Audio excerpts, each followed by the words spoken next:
Welcome, welcome to another episode of Streaming eviLIVE. I can't believe how many people are waiting here for this show. I'm touched. I'm blown away. I'm so stoked. I'm really happy about that. I'm sorry to keep all of you waiting. Truthfully, I just want to start off by wishing commentator Eric Welteroth. It's his stepson's birthday. So happy birthday to Eric's stepson, or just his son. So let's all wish him a happy birthday if you feel like it. Yeah. Hi guys. What's going on? Time for another episode of the show. Oh, we need to start. Hey, what's going on, Caroline? Guys, there's so many comments. I'm not even going to look at them right now. We'll get to comments later. I might be a little bit more picky tonight. You know what I mean? Just because the comments are just so crazy. It just goes on and on and on. Don't want to distract myself, because we know how easily I get distracted. And I got to read tonight. Okay? I got to read. I'm nervous. You know what happens when I try to read? I stumble. I trip over my words. I'm not a very good reader. You know? Tonight's episode is sponsored by Polar Diet Birch Beer, because I'm kind of trying to do the no sugar thing. It's not really helping, but I'm trying. And I got to tell you what's up, Brew Morg? What's up, everybody? I have to highlight this one comment because it's so great.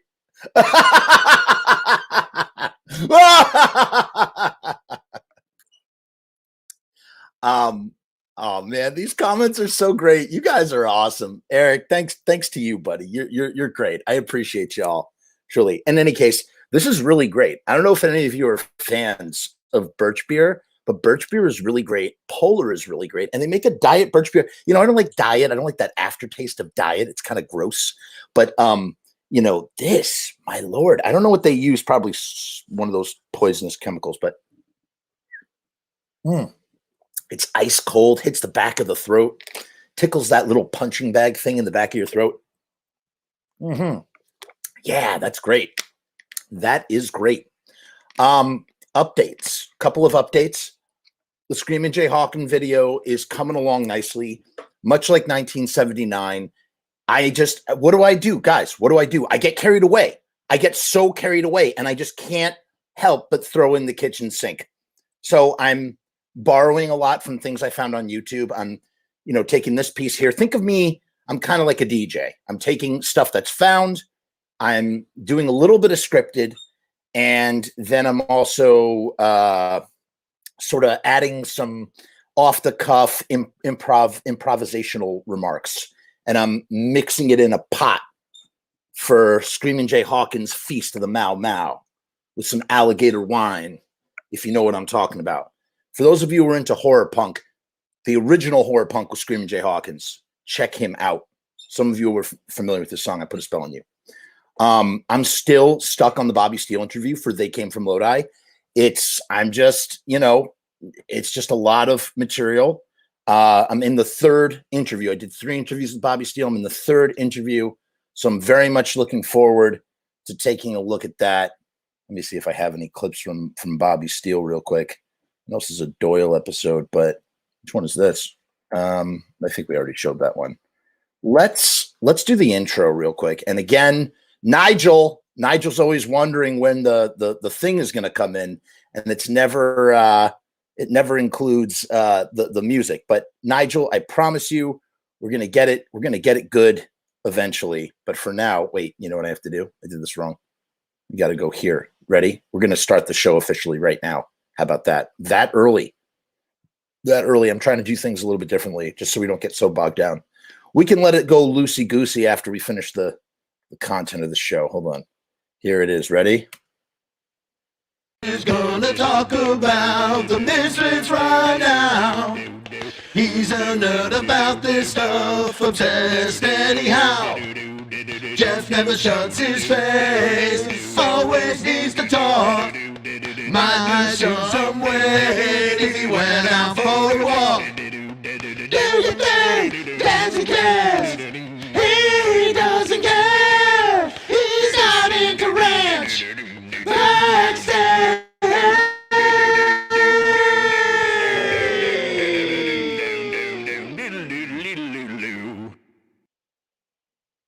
How about that? You like that smooth producing I just did? That was super smooth. Just went right into that. And just so Nigel from New Zealand and his band Horror Story and whatnot, don't want him to feel left out because he went to such trouble for the to include this as well. So we're going to do this one also. This is Nigel's music. Eventually, I'll incorporate this in the thing. Ready?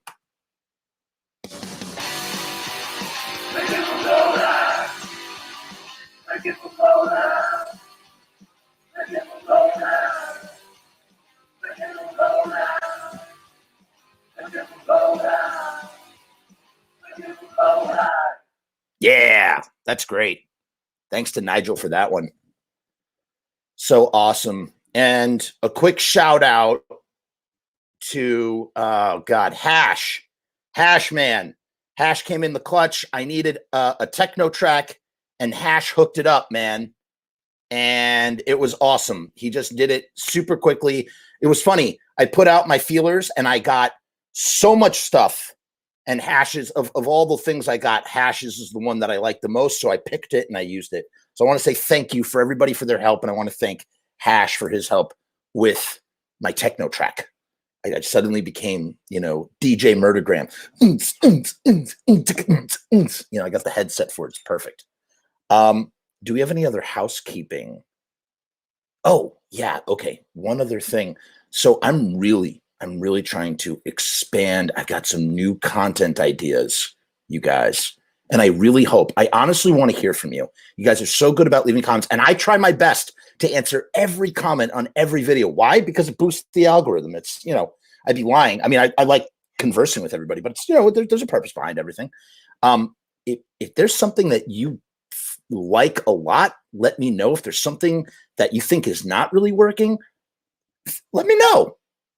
Doesn't mean I'm going to change it. I might tell you to go, to go walk the coastline, but I could leave it like a buffet line, take what you like and leave the rest, that kind of thing. So, one of the YouTube comments that I responded to was a beautiful paragraph that I screenshotted because I wanted to read it for you guys because I thought everybody would appreciate this. And I thought it gave excellent context to the question that was posed in the video of which this comment comes from. And I just wanted to share it with you all. So I'm going to do that in 1 second. The video was a clip because, as you know, I do the clips, right? I like pop the clips out and I like, re-upload them and stuff to make things more digestible because some people don't want to listen to me talk for, 8 hours at a time or whatever, or don't want to stream the whole thing. They want the little bits that are most interesting. Where I'm not going, which I literally just made a video of somebody else going, I would hate, oh my God, I'd be in a lot of trouble if someone did that to me. But we get some interesting comments on those videos. And so this one was for how hard was it to listen to Last Caress before 1995? Or how hard was it to get a hold of the Static Age songs before 1995? And it was with Greg Fasolino, who's an incredible archivist, musician, interviewer, journalist, yada, yada, yada. The list goes on for Greg. And we were talking about that. And this guy left a comment underneath this clip about, again, how rare were the Static Age songs? Like when you think about it, if you think about the POV of these things, it's very interesting to contextualize things within the timeline of how things happen. So if that didn't make any sense, what I mean to say is, we look at all of this stuff from the future and go, oh yes, everything is available at our fingertips. We have all this stuff. It's great. Yada, yada, yada. But back then things came out in piecemeal or came out a certain way. Like for instance, if you're a Misfits fan, then if you were a Misfits fan in 1985 or 1984, and someone says, what's the Misfits' first album? They're not going to say that Static Age. They're going to say, oh, that's Walk Among Us. Walk Among Us is the Misfits' first album. So it's interesting to sort of that's what I was talking with Greg about, how things were and, the rarity of this material. And this person really just nailed it home with this comment. So without further ado, I'm going to read it here because I thought it was, I just wanted to share it with you. Thought it was great. Here it is right here. Ready? Sorry. already messing up with that reading, Jeff. Great job. Dr. October 33. This was 5 days ago from when I screenshotted it. Dr. October 33 said, I got into the Misfits in 1989, 1990. God, it was so hard to find any information about them back then. Now, this is an interesting time, specifically something like 89 and 90. Why do I say that? Because in 89 and 90, you're a bunch of years removed from the breakup of this band, but you're not close enough to the internet to really look stuff up, right? You know what I mean? So you're kind of trapped in this time of like, well, how do I get this information? Like if you're around in 1982, at least you can go see the Misfits live. Like you may not have, you know, a ton of information at your fingertips, but you can go to a show if you're living in, you know, whatever town the Misfits are coming to. You can go to a show. You can actually see the band live. You can go and ask them questions. In the very least. Sorry, I didn't disable my YouTube here. Not my email. Sorry. You could at least ask them questions or, you know, whatever. Read in 1989, 1990. Like that's all behind. You know, it's the dark ages for Glenn Danzig, where he does not want to talk about the Misfits. Jerry and Doyle are fighting for the name. There's, you know, it's the dark ages, man. It's the dark ages. You want to talk about the Misfits, you got to go see Bobby Steele. Go see the Undead play, and Bobby will, you know, talk to you about anything and tell you, you know, this super detailed account, as I am reliving right now when I rewatch the interviews I did with him, because it's just fascinating to me to see Bobby Steele just mind like a steel trap. Literally. And so our friend here, Dr. October, continues. Aside from the Metallica covers, it was hard to find any information about them back then. He got Earth AD. I got Earth AD in the summer of 1989, then Walk Among Us and Legacy a year later. And after that, down into a rabbit hole of bootlegs. The first time I heard a version of Last Caress was a demo on the Beyond Evil bootleg, along with the demos of Ratfink, Return the Fly. And he's talking about their demos. And that's what happens with bootlegs, is that people just make stuff up. That's what they do with bootlegs. Like a bootlegger will take something and just totally butcher the track information, right? We'll just totally butcher it and, you know, mislabel things. And that's how this is a demo. That's how this is an alternate take. That's, you know, that's how this has been this has been dubbed so many times from cassette to cassette that it's actually slowing down and it sounds like a demo. That's why if you get something called the static age demos, those are the actual static age tracks. They've just been taped so many times that they've lost their speed and slowed down, and the hiss is so high they've almost mutated. They sound like a completely different thing. And so this guy, even now, Dr. October, with the internet at his fingertips, still thinks that there are demos of these songs like Ratfink and Return to Fly. He said, God, I love those Misfits bootlegs, though most of the live ones were unlistenable. And now here's what's so cool. He's literally about to describe what he knows about the Misfits based on what was recorded at Misfit live shows in the stage banter that Glenn would do. And these things, as many of us know, these things have become their own slogans and catchphrases. Probably one of the most famous ones is the alternate lyrics to Teenagers from Mars. Bobby Steele is a, you know, gotta. Another one is another famous one is, if you don't know this song, what the F are you doing here? Another one is something about throwing firecrackers at you. Another one is we pound these guitars like jackhammers. You know, all of these things, these comments, these offhand comments, these are all, you know, these are all like little pieces of information. Do you know what I thought, even in the age of the internet? Do you know what I thought as a young 15-year-old when I first got into the Misfits? I got Collection 1. And I made up a story after I got Collection 2. I read the lyrics to Halloween 2 and like the Latin and like what it's supposed to mean. And I made up this story in my head that the Misfits were all werewolves and that every member of the Misfits like could turn into a werewolf. And that when you entered the band, it kind of goes back to what Robbie made a comment a while back about like how like the Misfits are kind of like the mafia. Like you get in the Misfits and you're like a made man, kind of like this weird sort of thing. Like we were talking about with Brian Keats, you know, who literally played 2 songs on the last show of the Misfits, and yet that's the thing that he's most known for, despite the fact that he has drummed on for so many bands and been a part of so many projects and super talented guy.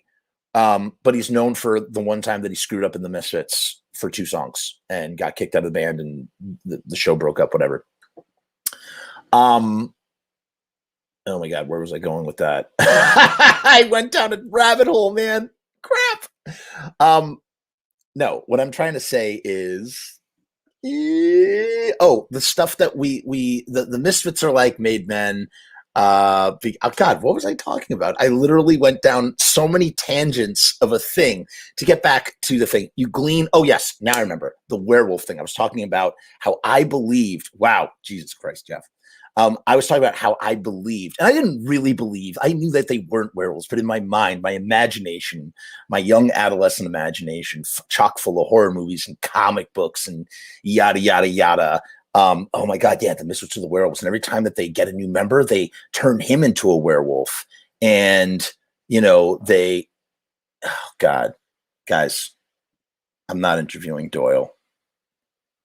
Yo, what's up, Dr. Chud? Is that really Dr. Chud? You guys really thought I was interviewing. Dude, it's a guitar magazine. It's a guitar magazine. Holy crap. Is that how that came off just now? Oh my God. I'm so embarrassed. I mean, we always read interviews here. I mean, you know, maybe it's just some of you newcomers now. I'm so sorry. I truly am sorry. That was not meant to draw people in. Doyle talks. He doesn't do he hasn't done an interview in a while. I mean, I was really not even thinking about it like that. I'm so sorry. I just read in some of the comments. I was trying to ignore the comments because I didn't want to go off the tangent. Any case, back to what I was saying. 15 years old and thinking that these guys are werewolves because I'm reading the lyrics and it's like formulae bruteris nectisis mortem about changing back into a werewolf. The point is that, you know, our minds are influenced by what little information we can, you know, glean, and then it informs our opinion about who these guys are and the band. And that's what I'm hearing when he's talking about listening to these bootlegs. Like, for instance, if you don't know this song, so the bootleg is literally named the bootlegger, who was a genius. This is the one thing. He's not a genius for bootlegging because bootlegging is wrong, but he is a genius for taking this catchphrase in the live banter and using it as the title, and then turning that into a thing within the Misfits community, within Misfits collecting. People know that phrase, and it's just because some bootlegger put it there, you know. If you don't know, this song was fairly listenable, though. Love the bit where someone took the mic from Glenn on All Hell and just started singing "Yeah, yeah, yeah" into the mic. And then on another one, Glenn told the audience, when we get to New York City, Bobby Steele dies. Had no idea who Bobby Steele was at the time. Could you imagine being a fan of the Misfits in 1989, 1990, buying a bunch of bootlegs and not having enough information to know who Bobby Steele was? We all know, you know, we would look at any new Misfits fan and be like, you don't know who Bobby Steele is? You know, like just like total, you know, just being like a total, like, you know, Misfits nerd, you know, pretentious Misfits nerd. You know, I hate all that stuff.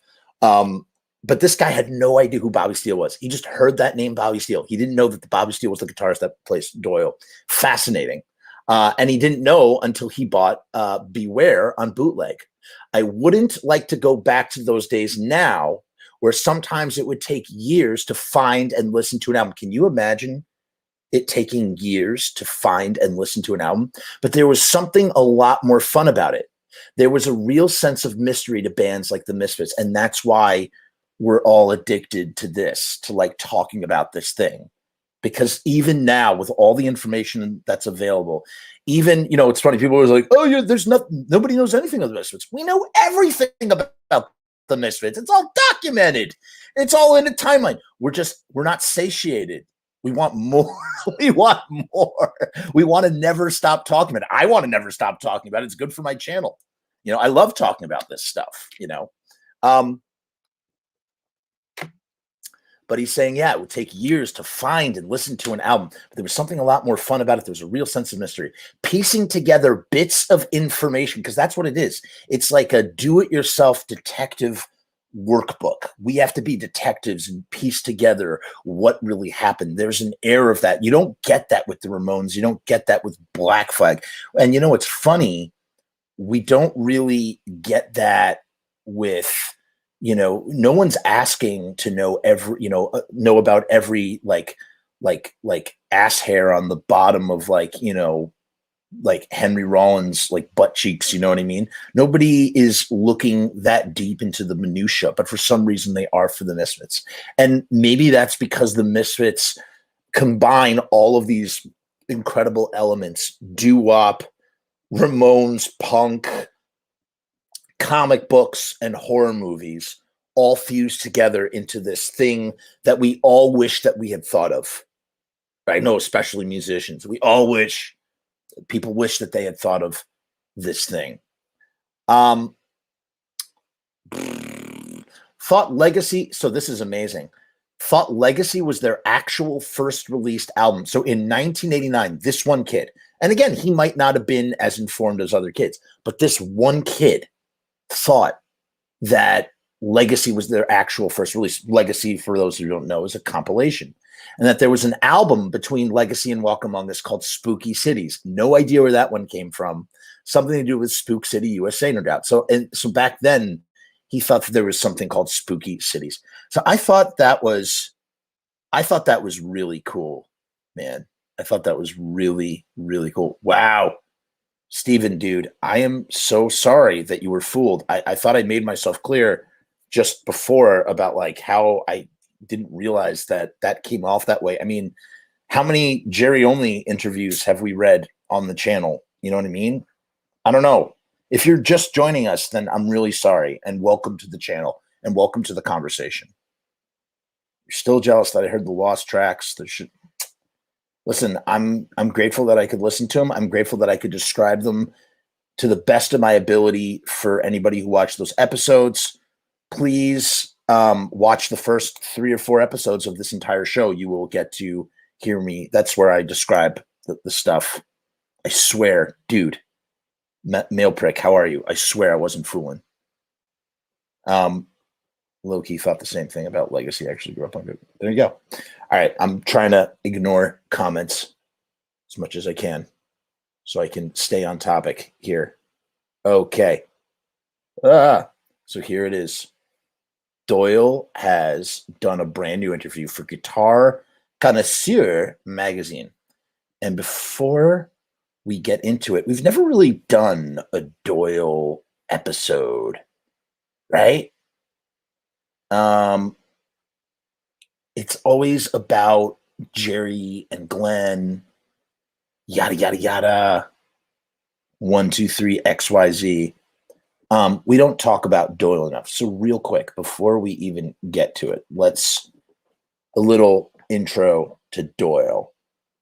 I mean, we all know who Doyle is. For those who are not aware, maybe for the guy who doesn't know anything about the Misfits and decides to be his first, that would never happen. Come on. I mean, that would never happen.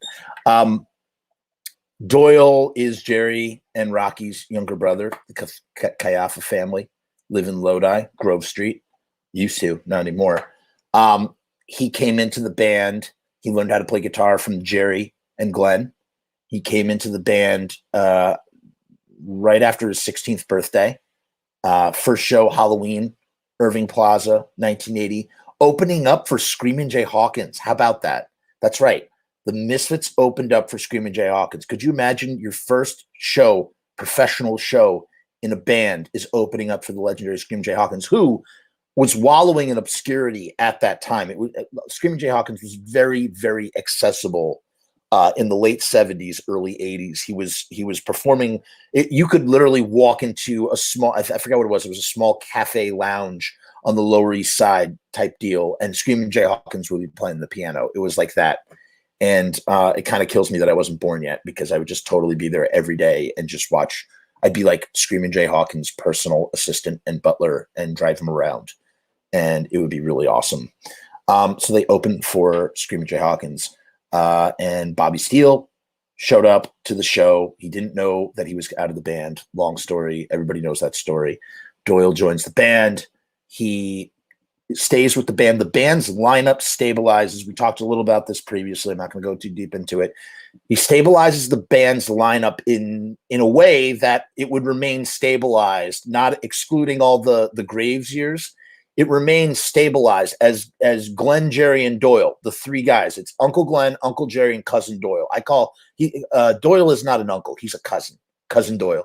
I don't know why. Cousin Doyle. I like that.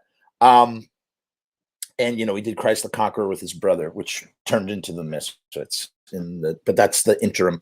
But as a Misfits with Glenn Danzig, never had another Misfits guitarist after Doyle. And I know some of you nerds will be like, well, actually, AC Slade is also a guitarist. Yes, AC Slade is there as well. But I'm just talking about in the sense that the lineup was stabilized from 1980 on, if you think about it like that, which makes sense. It made sense besides the fact that Jerry probably wanted his little brother in the band, it probably made sense politically. It made things more convenient. It made things easier. They didn't have their guitarist wasn't living in another city anymore, in another state. Bobby was in New York and those guys were in Jersey. And, now all he had to do was knock on Doyle's door and Doyle would be ready to play. And they could even take him out on the road, eventually. So it was good to have Doyle in the band. The band also suffered a little bit, as I'm listening to this Bobby Steele interview that the middle one from 2010. And I said, so what happened to the Misfits sound after Doyle joined the band and you left? He said, well, the band's sound didn't really evolve. I asked him, how did the band evolve after you left? He said, I don't know if it evolved as much as it devolved. And I thought that was actually that was a poignant observation. The band sort of does. It devolves a little bit. They get faster. Doyle Doyle comes from the school of Johnny Ramone, down-picking rhythm guitar playing. He's not, by his own words, he's not that great of a guitarist. Here's what I will say. I've said this so many episodes. I'm just saying it here because this is the Doyle episode, so I have to repeat myself. Doyle is really good at what Doyle does. That's how you have to think about it. Is he great among, would you put him up against anybody else? No. But nobody does what Doyle does. Nobody can get that sound at Doyle's guitar when they punch a guitar, whether it's good for the sound or bad for the sound. As somebody recently said to me on the previous episode, I think it was, somebody blew my mind. Maybe it was in the comment section. I didn't know this. So Doyle, and maybe he'll talk about it in the interview we're going to go through. Doyle plays his guitar through a bass amp. I did not know that. So a lot of and again, not a music guy, so I'm talking in language that is not my own. A lot of the tones all the tones are pushed down, or there's a lot of heavy bass tones, right? There's a lot of heavy bass tones. Yeah, that's right. That's right. I'm right about that. So he it makes his sound deep and thick. It's kind of the reason why Glenn has a second guitarist on stage, because he needs that other guitar track, a cleaner guitar track to sing, to play to, whatever, to keep in track. AC's good. AC holds things together. There's nothing wrong with AC. AC's great. Kind of wish it was Bobby Steele doing it, but it's AC. And again, good on AC for having that job, and he's great where he is. He makes the band sound great. I'm really stoked that they have both AC and Dave Lombardo. So Doyle plays. He plays. He just has his thing. He has his shtick. He does one thing. He wears his stretchy pants. He wears his big platform boots. He's super muscular. He's got. I mean, is there any more muscular guitarist than Doyle? You don't think of guitarists as like these muscle bound guys. Like, that's what Doyle is. He's like a He-Man action figure with a guitar, which surprises me that those guys never did He-Man versions of Jerry and Doyle. Like, they should just do a whole Misfits He-Man line. Wouldn't you like to see that? I think that would be really, really great. I think that would work really nicely. He also builds his own guitar. So the guy, you know, people like to, again, and I see a little bit in the comments, so I'm trying to ignore it. Try to ignore the comments. But I see a little bit, I heard somebody call him dumb or whatever. You can call Doyle dumb all you want, and he may come off that way, but let's give Doyle the credit where credit is due. Doyle knows how to build a guitar from scratch. He engineered his own guitars. Did he make the actual parts themselves? No, but he figured out how to put that all together. He makes guitars. That's number one, right? Number two, he writes songs. Like it or hate the Doyle stuff, which I think he calls iron punk. I think one day Sal said, yeah, they're trying to brand themselves as iron punk when we were in Sal's kitchen shooting an episode of Rock and Roll Cooking with Sal B. They call themselves iron punk. To me, I don't know. It just sounds like metal. You know, I like, there are a couple of songs I really enjoy. It's not, Doyle's music is not particularly my cup of tea. It's okay. You know, just metal stuff. You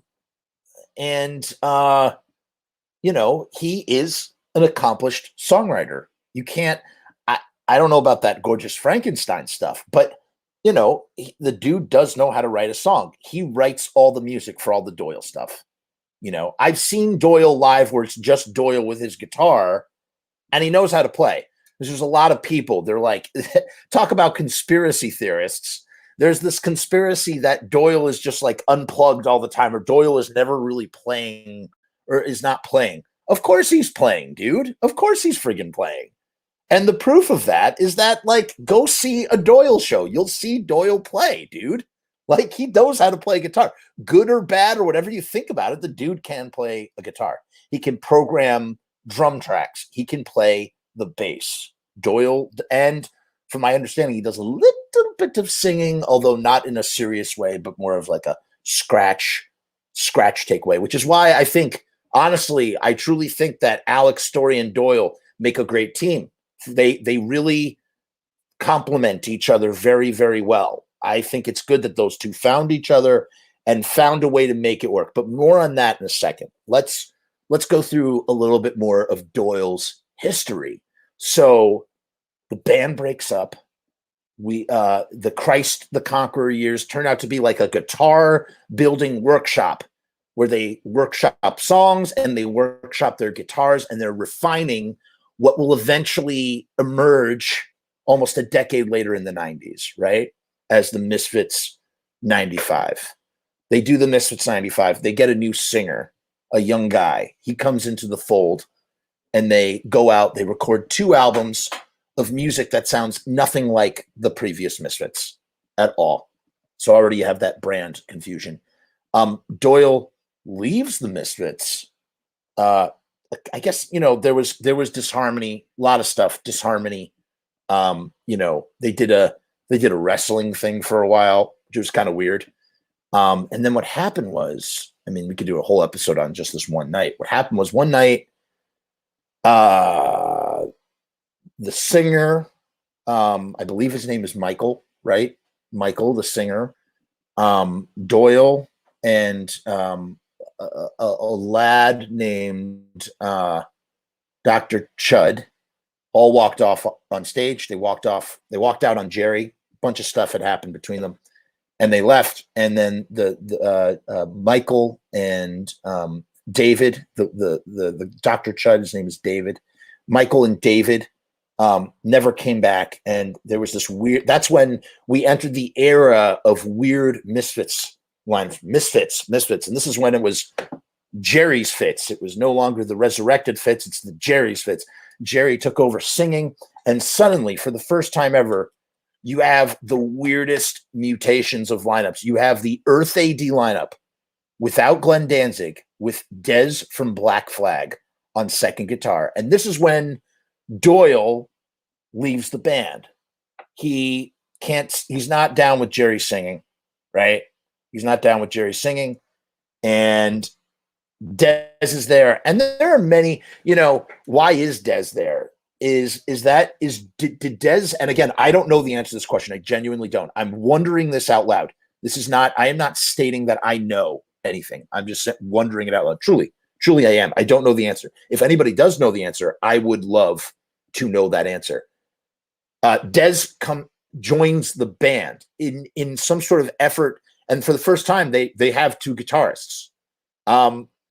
Why was that? Is that Jerry and Doyle not getting along, and Jerry saying to Doyle, "Hey, man, I'll replace you just like we did with Zoli and Mike Hideous. Like, don't mess around with me." Was there an element of that going on? Genuinely curious to know. I truly don't. I'm not saying that's the case at all. I genuinely do not know. But that's what in interviews Doyle has said. I just couldn't. We were living a lie, and I just couldn't deal with my brother singing. I didn't like my brother singing. I didn't want to have my brother singing anymore, and so they parted ways. Jerry went on to do something called the Misfits M25. Now, recently in the Lodi group, and if you're not in the Lodi group, please join us. And by the way, if you're just joining us for the first time, please like, share, subscribe, leave a comment. Holy crap, I don't have my banner up. What's wrong with me? This was first grade? My Lord. Please subscribe to this channel. If you're enjoying this content right now, we do this every Wednesday. Turn on your notifications so you know when we're going live. So when I'm running late because I can't find my black hat and I have to put on my old video business media hat, you will know exactly the moment we go live, and you can join in on the conversation. Eric Welteroth knows this well. He's always trying to be on time. He's always trying to be on time, but he sounds like a real good dad planning his son's birthday party. That's awesome. It's my daughter's birthday this weekend, or next week, actually, and we have to do the same. So there's that. In any case, we were talking in the group the other day about somebody brought up the fact about the Crimson Ghost, right? The Crimson Ghost logo. And I made mention of this, and this is when this started happening. At some point in the year 2000, Jerry starts to copyright or trademark various things under Cyclopean Music, which is his publishing. And he starts to try to redesign the Crimson Ghost. And that's what some of the people didn't realize in the thing. They were like trying to figure this out because Jerry was talking about how their logo looks a lot like the Crimson Ghost. And I think what Jerry meant and what wasn't getting translated through, they were talking about an interview with Jerry. What wasn't coming through was the fact that Jerry, and again, brilliant move, in order to sort of be in more control of the mark being the Crimson Ghost, he redesigned the skull and the Crimson Ghost to kind of look more like different enough that he could copyright it. And so if you look at most of the releases, now I don't know if it's every release, but if you look at a lot of the releases after the year 2000, you're going to notice that they don't have the traditional Misfits logo. That's Jerry trying to, I'm talking about the releases. That's Jerry trying to change the branding of the Misfits. There's the M25 logo. You've seen that. This should really be its own show right here. Just the logo changes. There is the Psycho in the Wax Museum 7-inch logo. There is the Devil's Reign cover. All of these things is Jerry trying to rebrand the Misfits logo. And then Jerry does something that's so brilliant. I thought it was great. Sorry, getting sidetracked for a minute. I said this when we talked about Dead Alive, that Dead Alive thing. I love the Jerry, the cover of Jerry like this. That's genius. And that's what Jerry should have done. The moment Doyle exited the band, he should have just made it fully Jerry. Just go full Jerry and call the band only Jerry. Like, boom, dude, everybody's going to know. Only Jerry and his Misfits band, So Doyle gets remarried. He marries Gorgeous George, the wrestler. And there's a whole story with her and Macho Man and Doyle that I'm not going to get into, but really funny story about Macho Man coming after Doyle, and Doyle, for once, Doyle, the largest, scariest guy on earth, is actually afraid of the other largest, scariest guy on earth. Great story. He starts a band with his. Oh, that's right. So that was another thing too. Doyle wanted George to dance during Misfit sets while Jerry was singing. Don't quote me where I heard that. I remember hearing it somewhere or reading it somewhere. There was something like that. And Jerry was like, "You're out of your mind. I don't want to do that."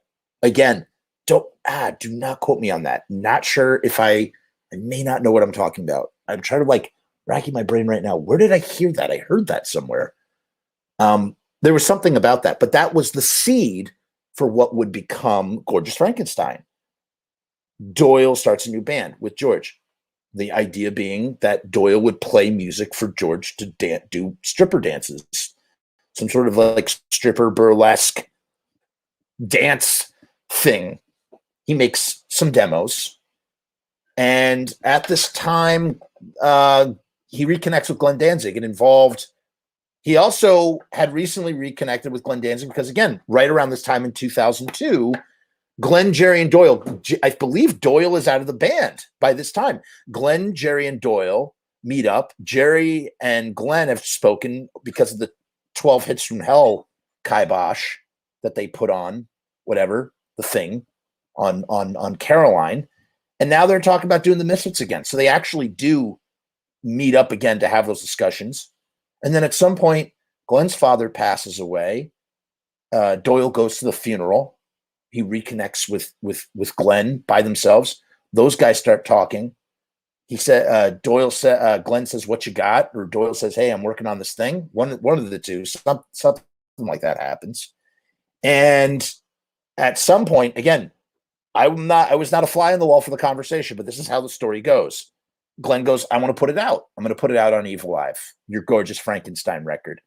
And Doyle's like, "That's a demo. It's not a record." And Glenn, being Glenn, was like, No, we'll put it out. It's good. It's good. Hey, no, let's do it. Let's put it out. I'll produce it. I don't know what he actually produced. He did direct a music video. Glenn directed a music video for Doyle called Man-Made Monster, I think it was. Something like that. So Doyle starts this band, Gorgeous Frankenstein. They need players. They get a singer. His name is Landon Blood, who's unfortunately no longer with us. This guy, Landon Blood, I guess he pulled out his demo tape or something. He was not right for the band. Doyle likes guys to fit a certain mold and image, whether it's, hey, you got to make sure you can sing like Tom Jones, right? So Landon didn't work out. I think they had another drummer at the time. Both Landon and the other drummer did not work out. This is at some point, at some time, this is when, you know what it is? It's through Dr. Chud. Dr. Chud had worked with Argyle Goolsby. They had done a tour. I don't know if Goolsby played on Chud's record or not. The one record that Chud has ever put out in 20 years. He put out one record. He's done 12 songs in 20 years. An incredibly prolific guy. But I think it was Chud who said, "Hey, you should try out this guy, Argyle Goolsby. He can write, sing, and play bass." So Goolsby joins. He's the bass player, right? He joins as the bass player for Gorgeous Frankenstein, and then they need a drummer. And so Goolsby is in a band called Blitzkid, and he turns to his Blitzkid drummer, this very young lad named Andrew Stripes Winter, who goes by the name in Blitzkid. Oh God, what's his Blitzkid name? He goes by the name Jesco Devilance. That's what it is. And they all literally, like overnight, this guy, Jesco, he's in the band. And the very first thing they do together is they do the Man-Made Monster music video with Glenn Danzig directing it. They go out, they do a bunch of tours. at some point, I don't know when, at some point, Jesco exits. I think he exits both Blitzkid and Gorgeous Frankenstein at the same time. Somebody correct me if I'm wrong. I don't know. Again, off the top, literally off of the top of my head. All of this is off the top of my head chronologically. He exits the band, and then Dr. Chud comes into the picture. So Dr. Chud joins Gorgeous Frankenstein. It's also at this time that Doyle has approached that young singer, Michael Emanuel, also known as Michael Graves, I think it is.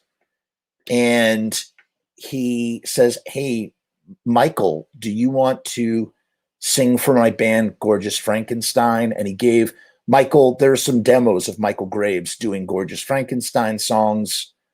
It doesn't work out between the two of them. And as far as I know, apart from playing together live in 2009, that's the last time that they recorded together, at least publicly, maybe privately. I don't know.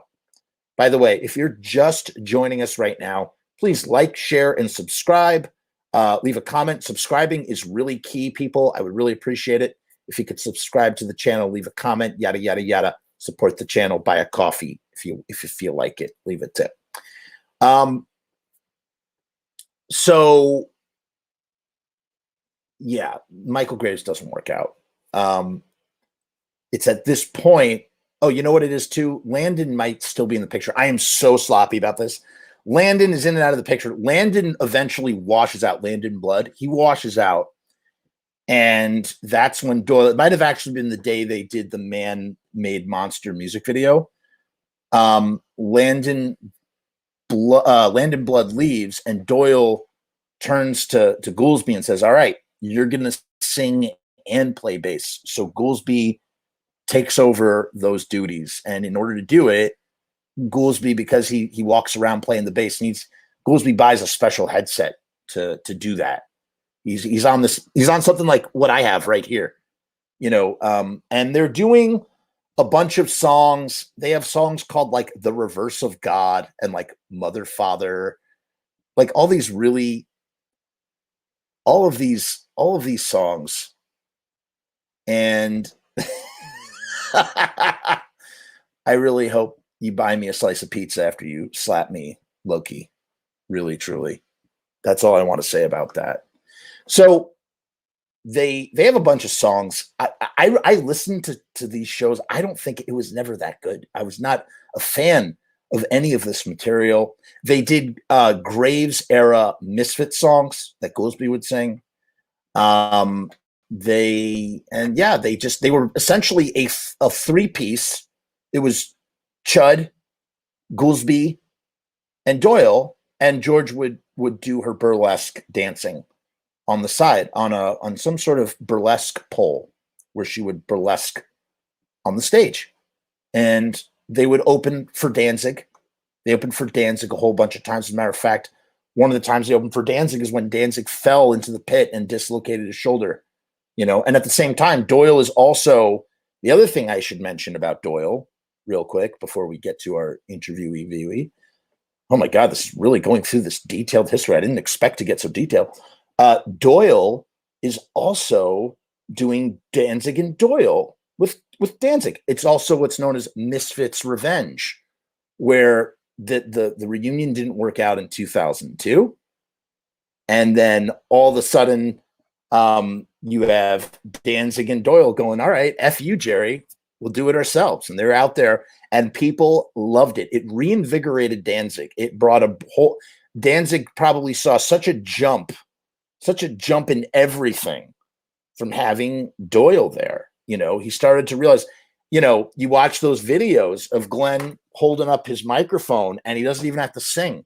He does Astro Zombies and everybody's just woeing for him. It's beautiful. It's the most beautiful. And again, if you've been to a Danzig and Doyle set, if you've been to an original Misfits show, you know the echo of that whoa when everybody's doing it at the same time. It's unbelievable. And I think most of us as Misfits fans were satisfied with Danzig and Doyle doing that thing because we knew that they were never going to reunite. You know, at the time that was huge. It was huge in the community. Oh my God, Danzig and Doyle are going to do Misfit songs. Glenn Danzig is actually acknowledging that he was in a band called the Misfits. What? Misfit Central. You know, everybody was just, and you know, I remember getting those bootlegs, like the Electric Factory one in particular, and just listening to it over and over again. It's only like 8 songs. I think they did Blood Feast over and over and over again, and just reveling in the fact that these guys are doing these songs now. It just blew my mind. Anyway, back to Doyle. So Doyle's doing all of that stuff. At some point, Doyle and Goolsby are writing songs. They're going to put out a new album or something. At some point, Alex Story enters into the equation. There are some demos of Alex Story doing Gorgeous Frankenstein songs, and I got to tell you, they sound great with Alex Story. He kind of brings this Earth AD thing to some of those, whatever the demo was that I heard. And I was like, damn, that sounds like an Earth AD song. I'm going, all right. And, you know, again, that's what Doyle wants. Doyle is a one-note guy. He wants a front man that fits, you know, the image that he wants for his band. And he finds it in Alex Story. The lineup changes again. There's this big show. It's the only time that Graves and Danzig shared a stage together in December 26, 2009. Doyle performed Misfits songs, original Misfits songs with Glenn Danzig. He performed new Misfits songs with Michael Graves. It was almost a 95 Misfits reunion. Not quite. It was Gorgeous Frankenstein with Michael Graves as a guest singer. So it was 3/4 of the Misfits 95 lineup. Goolsby was on bass. At this point, Alex Story becomes the singer of Gorgeous Frankenstein. And he basically takes over. I don't know if he takes over writing duties. I don't know what happens, how that process all works. That show that had Goolsby on bass and Chud on drums, Doyle on guitar, and Story singing would be the last time that Goolsby was in the band. He exits then, right there in 2009. They get, oh God, what's his name? Graham from Graves, from the Graves era. They get Graham in there, Left Hand Graham, that's his name. Sweet guy, like nice sweetheart of a guy. I had the pleasure to meet him in 2014. Really humble, cool dude. And Left Hand Graham takes over bass duties, and they go out, they're doing Gorgeous Frankenstein, they're recording an album. And at one point, at some point, sometime, God, they're recording an album. They're recording it with this guy named Nick, who I met backstage at a Danzig show. It was a Danzig and Doyle show. He was there.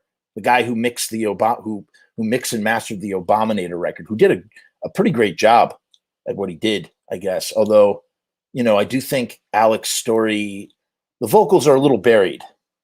They're a little too buried, and you can tell. It's just I would have had, I don't know. It just the mix is a little weird. But Nick did a great job of mastering all that stuff. Really nice guy, Greek guy. I forgot his last name. Couldn't pronounce it. Greek guy. They're doing this album. Oh no, I am like totally messing up the history here. Wow, excuse me. This is not 2012. What happened? Here's what happens. Gorgeous George and Doyle break up. They break up. They get a divorce. Doyle decides to change the name of the band to something that makes a lot of sense. See, and a lot of people take credit for this. Sal B told me it was his idea. Sal B said, I was the one that told Doyle, hey, why don't you just call it Doyle? Doyle claims that, I think it was Doyle who claims that he thought of it.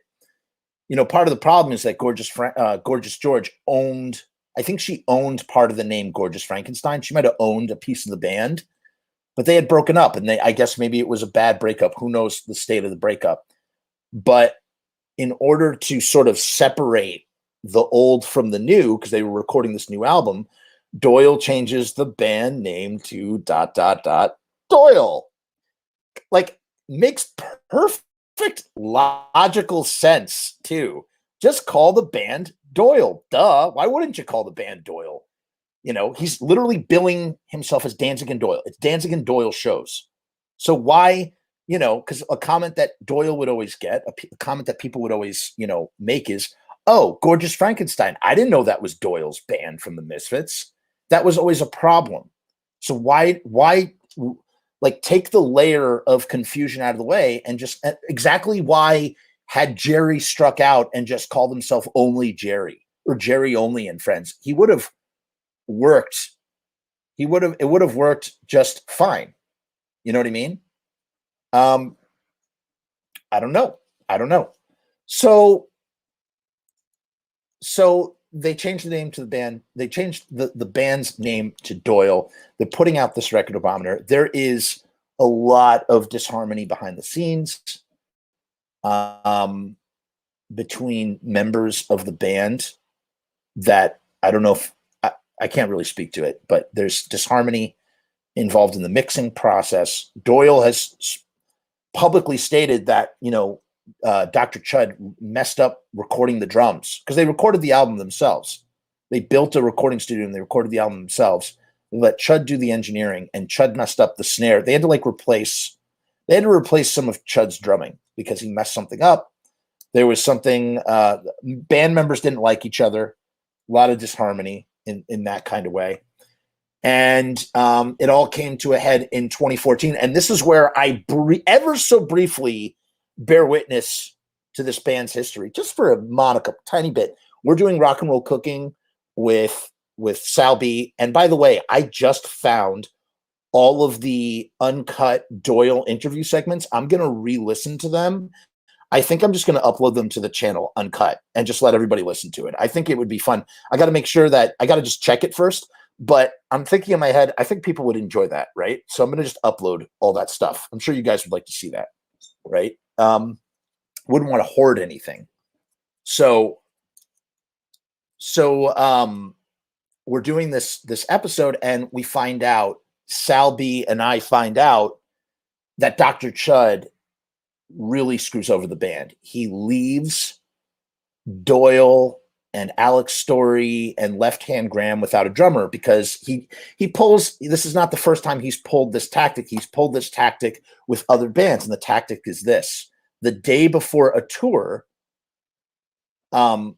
demands are made for all of the money up front. I want all of the money up front, or I want more money than everybody else is getting, something like that. Making monetary demands of some kind. I won't claim to know what they exactly were, but it involved money. You know, everybody's making this, and Chud wanted this, and he's literally leveraging the tour, which again involves many working components. You know, look at a guy like Bruce, who invested a lot of his own money into Doyle, because what happens is at a certain point, when Gorgeous George exits the picture, Bruce, who was Doyle's guitar tech, and he was also Tommy Victor's guitar tech in Danzig, he befriends Doyle and he says, I want to manage you.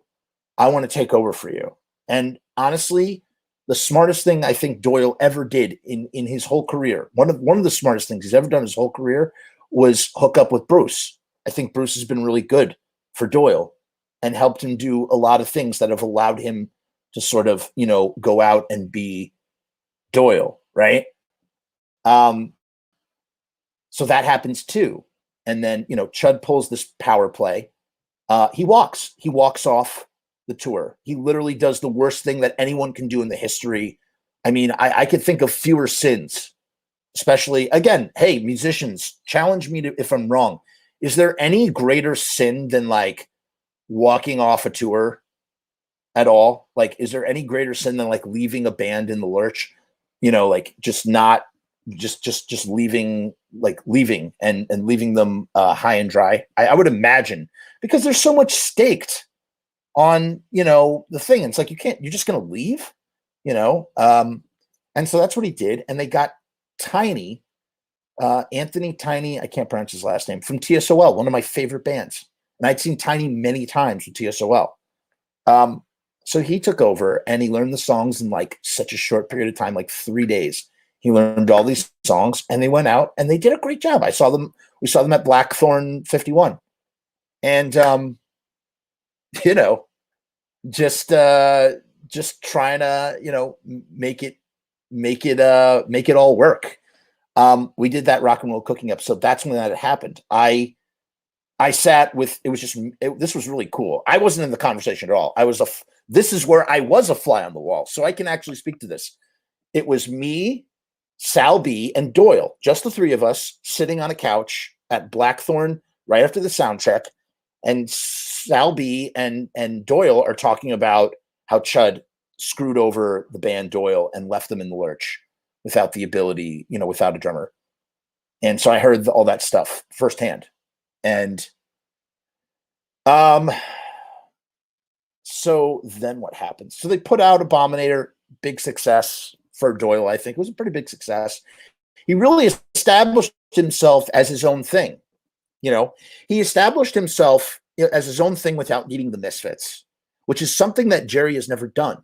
See, if Jerry had, you know, had done something else, then he could literally be out there right now. Well, maybe not right now, but like all those years that he was happy to sit on the sidelines because he was getting paid really well. He could have also been touring as some other project, The Resurrected, The Only Jerry, whatever. Doyle calls himself Doyle. He struck out on his own. So, you know, for all the crap that Doyle gets, I mean, you can't, I mean, he's a hardworking dude. You know, I mean, some of those tours that they do are grueling, and his routine is grueling. He's got to put the makeup on. It's a whole big thing. Then they released Doyle 2 As We Die. And that really brings us up. And then the Misfits reunite with Doyle, and they do great. The band has never sounded better. The missing ingredient, I said all that stuff about how great Danzig and Doyle was, but we didn't know how great things could be until Jerry only came back. Because having the three of them together on stage, just from a fanboy perspective, like your optics, what your optic eyeballs are seeing on the stage, and you're just going, oh my God, that's Glenn and Jerry and Doyle. Look, there's Glenn. Oh my God, that's Jerry and there's Doyle. And they're all together. They're on the stage. Oh my God. You know, like just freaking out that this is actually happening. And they sound great, dude. They sound tight. They're phenomenal. Again, will they do an album? That's a topic for another day. So Doyle has done interviews over the years. He's really opened up a lot because he used to, like in the Misfits days, he never did interviews, right? Like definitely not in the 77 to 83 days, but he never did interviews in the 90s. And he really started to do interviews. First, he kind of had a talking piece, a mouthpiece, do the interviews for him. There's interviews of him with Chud and Goolsby's doing all the talking, or Chud's doing some talking. Chud should never do interviews ever, and doesn't like to do interviews, because if you ever hear Chud do an interview, he literally can't talk. He cannot. Go Google, go on YouTube right now and go search Dr. Chud interview, and you'll see, hi, I'm Dr. Chud, bro. Bro. Now I need Loki. Where are you with your laugh? I just want to say this real quick. This is Diabolical Bathtub is right.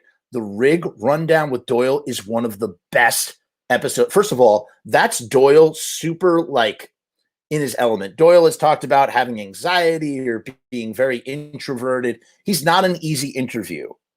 As a matter of fact, I'll never get to interview these guys, but if I could interview two people, like the greatest interview challenge ever, like the Mount Everest of interviews, would be Doyle.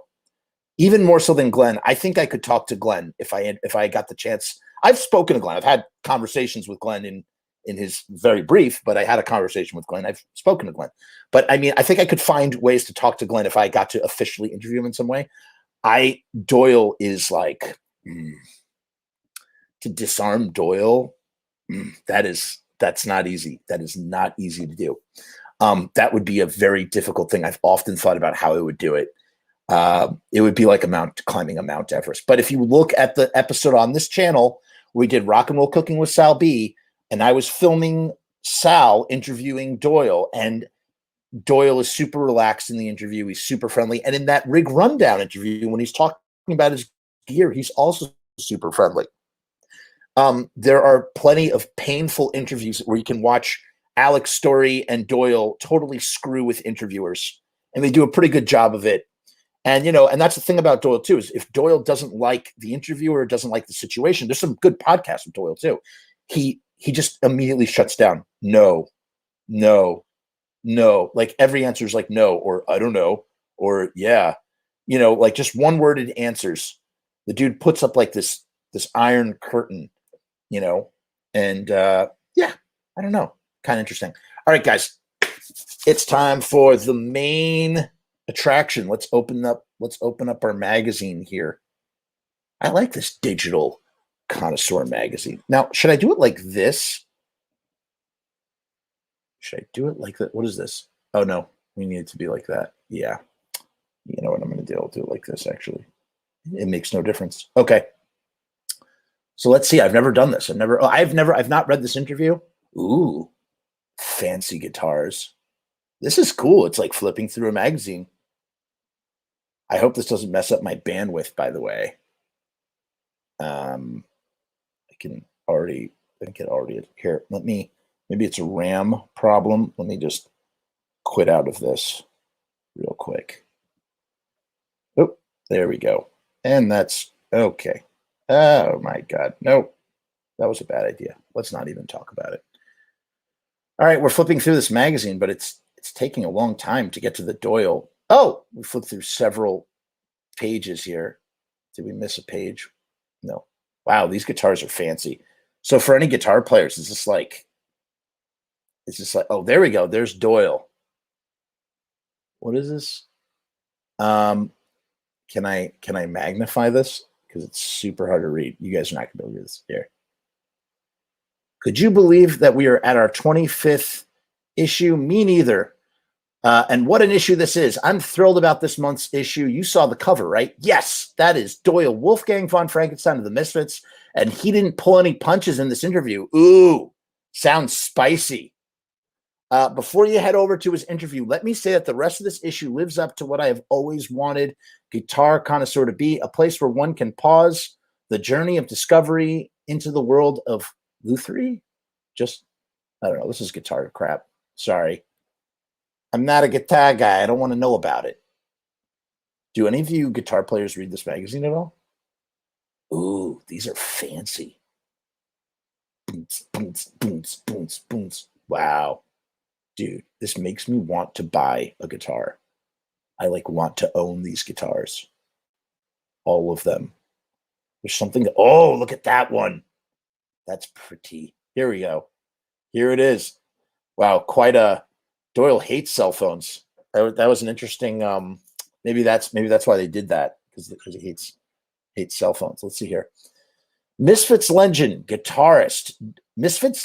guitarist Doyle Wolfgang Von Frankenstein is one of the most. Before I start, if you're just joining us, please take a moment to like, share, subscribe, buy a coffee, anything, that sort of stuff. Please support this channel so that I continue to do this stuff. Subscribe. Okay, back to our programming. Misfits legendary guitarist Doyle Wolfgang Von Frankenstein is one of the most recognizable figures in music today. Doyle replaced guitarist Bobby Steele and has kept busy ever since. You're about to discover why Doyle builds his guitars, his new collaboration with Dean Guitars, and how important health and fitness are to the punk rock legend. In this very candid interview, Doyle is relaxed, charming, and quite vocal regarding the current state of streaming services and his healthy vegan lifestyle. Trust me when I tell you, you will think twice the next time you hit the stream button on your smartphone. Okay, so that's why this picture is there. And cool, man. This sounds really, really fun. This is by Kelsey Alonso. And the headline, the article is called "Streaming Should Be Effing Illegal." How about that? All right, we're going in. We're going in. Ooh, look at Doyle there. Excuse me, my nose itches. You know what's funny? Every time I scratch my nose, people think I do cocaine. It's like really hilarious. I can't tell you how many people have commented on videos and been like, "Hey, yeah, Jeff, you're doing some booger sugar, some nose powder." And I got to tell you, I'm sober. I don't do any drugs. That's the funniest part. But everybody thinks that I do cocaine. Cocaine. What is it from Metalocalypse? Dr. Roxo. Come out. Sorry. All right, back to the thing. All right, this is gonna be hard. Oh man, it's so small. It's so small. I don't want to hear any of that's what she said jokes. All right. So, Guitar Connoisseur, how are you, my friend? Doyle. Doing good, man. I don't have a Doyle voice, you guys. Dude. Thank you, Dagger, for the love. I appreciate it. I will definitely spend that money in Lodi when I go. You got it, my friend. Thank you so much. Truly. Appreciate your support. I don't have a Doyle voice, you guys. Doing good, man. How are you? That's not Doyle. GC. Living the dream. Thank you very much for talking to me. I'm really excited to be doing this feature with you. Doyle. Cool. I can't do a Doyle, you guys. I can't do a Doyle. Sorry, I just read a comment that I thought was funny. GC. So how have you been doing since the pandemic hit? Doyle. Well, about a year ago, we set sail for tour with Life of Agony in the States, and I got about 2 miles from our storage facility after I flew all the guys out, paid for the bus, bought, $10,000 worth of merch, set the bus up, set my dressing room up in the back room, taped everything down, finally lay down. Okay, let's go. Got all my shit.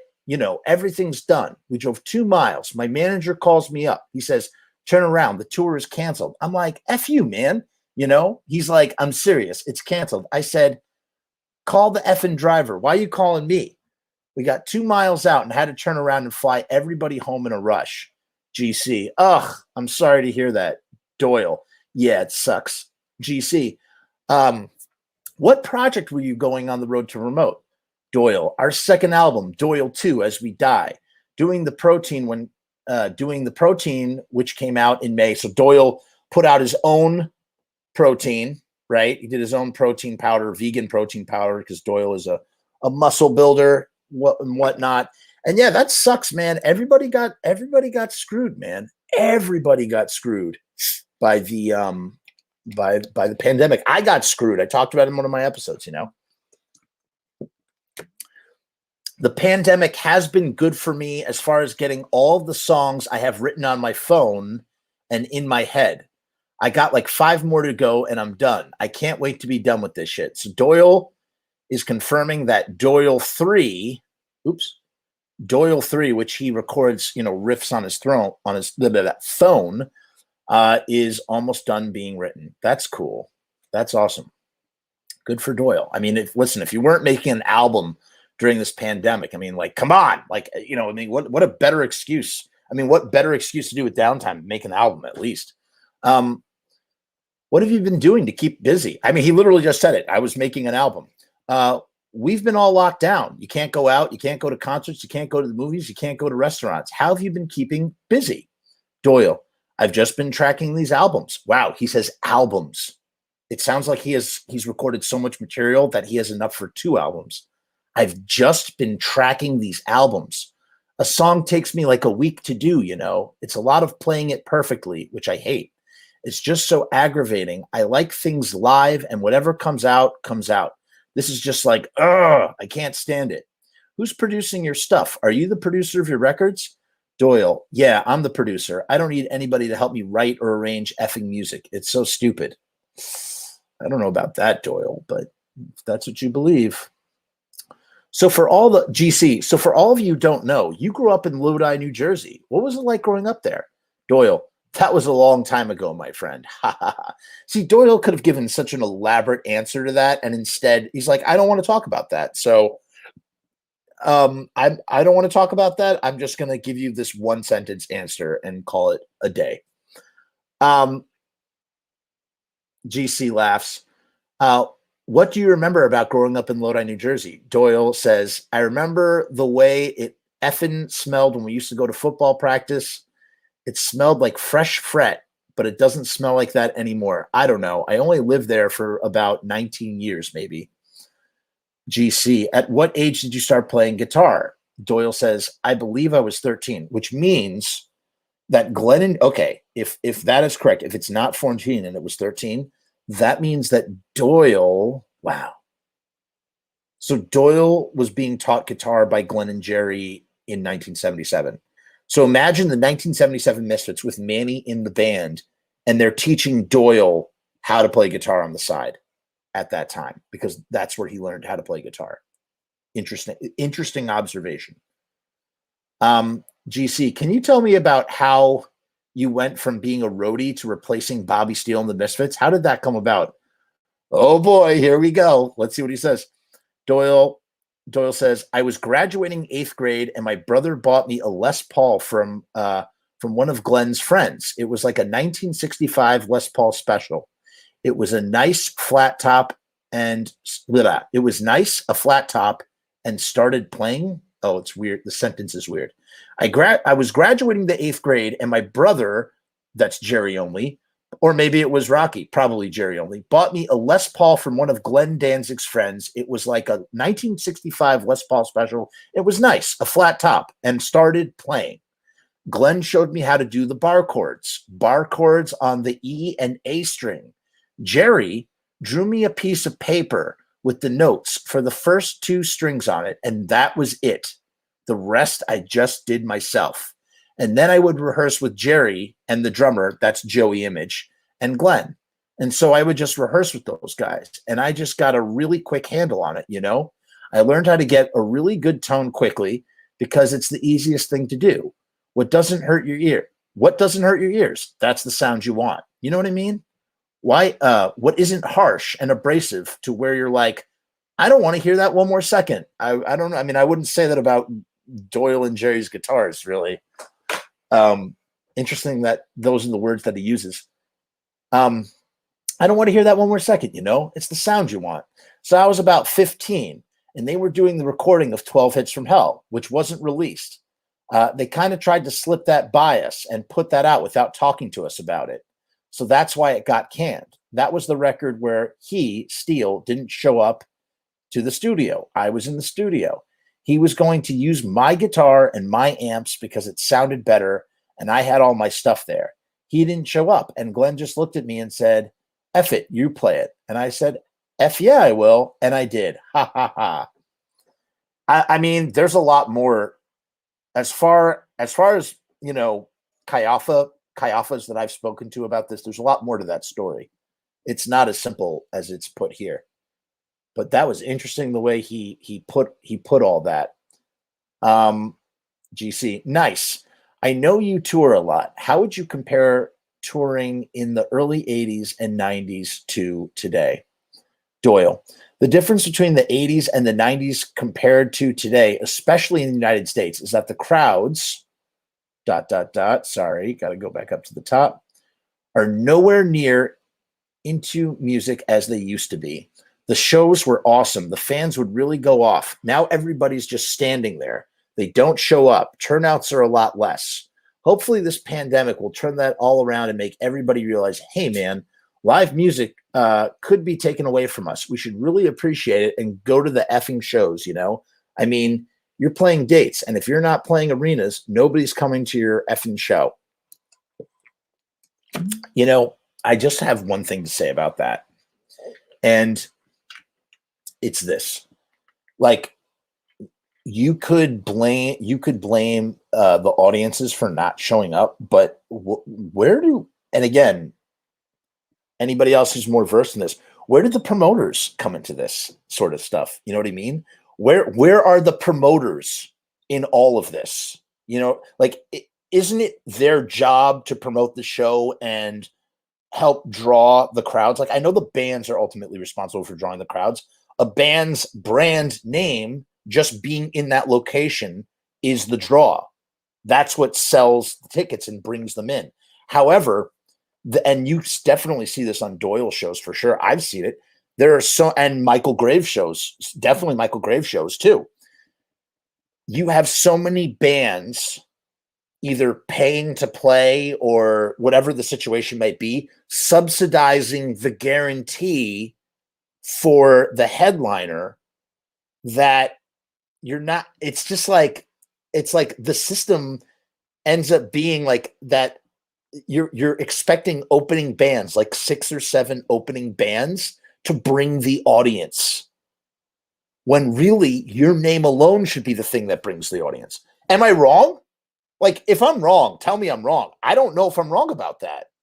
Like, you really expect this local band called the Birch Beer Heroes.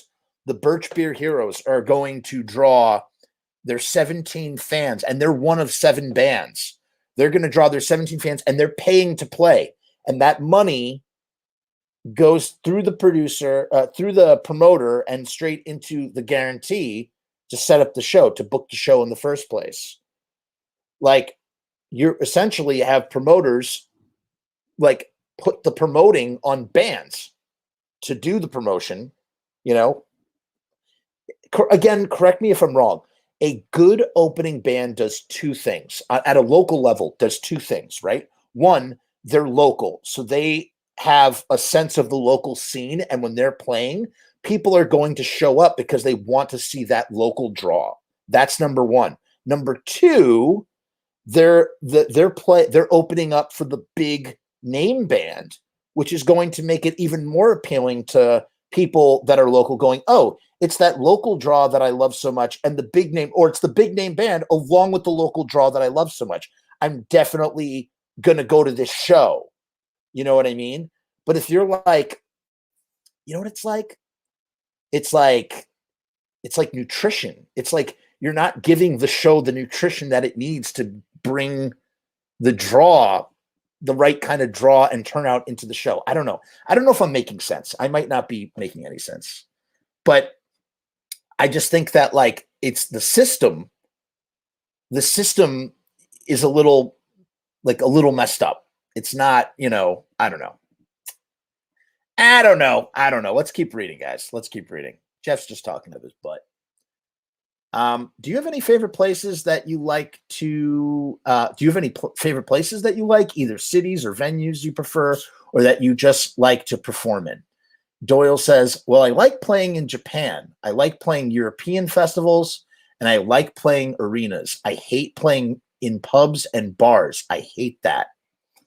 GC says, I wonder why. And yet what's sad, or what's funny, or what's, you know, ironic, is that Doyle, like, gets booked on these tours where they're, again, it's like 6 or 7 bands opening. That's like a festival. Think about that. It's like a festival's lineup's worth of bands opening for Doyle at like a pub or like a bar or at like a saloon or at like a tiny little club with a tiny stage that's too small for Doyle, which I'm sure he's going to talk about right now in just a second. GC says, I wonder why. Doyle says, I hate when I get onto a stage so small and I can't even move.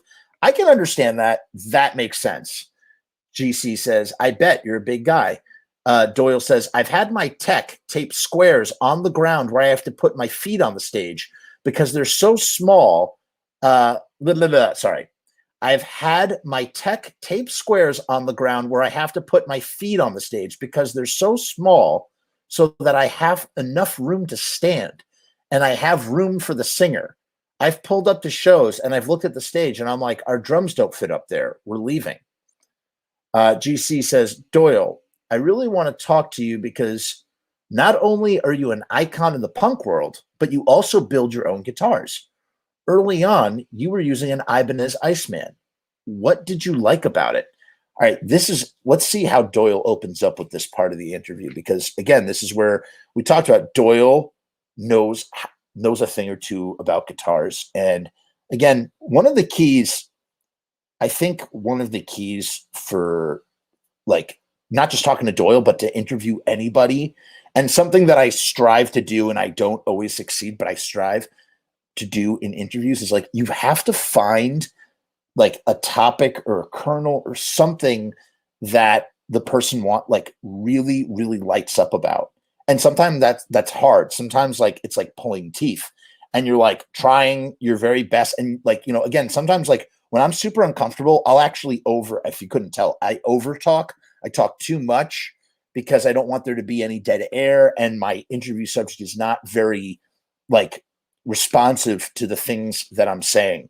So it's like, you got to find that kernel. And here, again, I suppose if I was going to ever interview Doyle, which I will not, but if I could, I would ask him, I would obviously go for the guitar thing, you know, but I would find some really geeky, do my homework question, something really technical, maybe try to hit him at a technical level, not from like a nerd perspective, but from like a technical perspective, and see how he responds to that. Doyle says about playing with the Iceman guitar. The thing that I like about it, I thought it was the coolest shape on the market. So that's why he played an Iceman, because it's got a cool shape. It sounds really good because it has a cool shape. And it was black. Ha, ha, ha, ha. It's funny because there was a Paul Stanley one in Sam Ash by my house in Paramus, New Jersey. And my dad's like, what do you want for your birthday? I really want that guitar. It was like $700 or $800. And he was like, that's a lot for a guitar. So I got the cheaper one. And it was funny because the kid down the street bought the Paul Stanley one, you know, and I bought it for him for like $300 a couple of years later. But yeah, so I used to use the black Iceman 100s, I think they're called. Doyle's referring to the Ibanez PS 120. I changed the pickups out. I made my own pick guard so that it would look different, and it looked cooler than all the other guitars, I thought. So a guy who lived down the street, and you've heard this name a lot, this guy, George Germain, who was very instrumental in the Misfits, kind of like a mysterious benefactor in many ways. He knew a lot about a lot of stuff, and he knew a lot about recording and guitars and things. And he kind of taught Jerry and Doyle about guitars and pickups and how to change out the pickups. And so that's what they started to do. And as you heard, they bought knockoff guitars, or he had a knockoff guitar at first, change out the pickups. And I think at one point, again, I have to check my interviews, but at one point they started buying guitars wholesale. They were buying knockoff guitars and replacing the pickups, and then they would smash them to bits and spend all the money that they would earn in the band, only to go into the factory and work their butts off to earn more money and then buy more guitars and go out on the road. GC says, but then at some point you turn the page. Woo! Oh, this is a spread. I mean, you look at this guy. Now, I don't know if you guys have ever shaken Doyle's hand. I've shaken Doyle's hand several times, and your hand fits inside of his hand. It's like he's got this giant paw. It's like a giant mitt, like a baseball mitt of a hand. It's unbelievable. This dude is made out of solid metal and rock. Like, I see DQ here says Guar. Doyle is like a living Guar character. How about that? It's like Dave Brockie like couldn't invent a realer Guar character than Doyle. You know what I mean?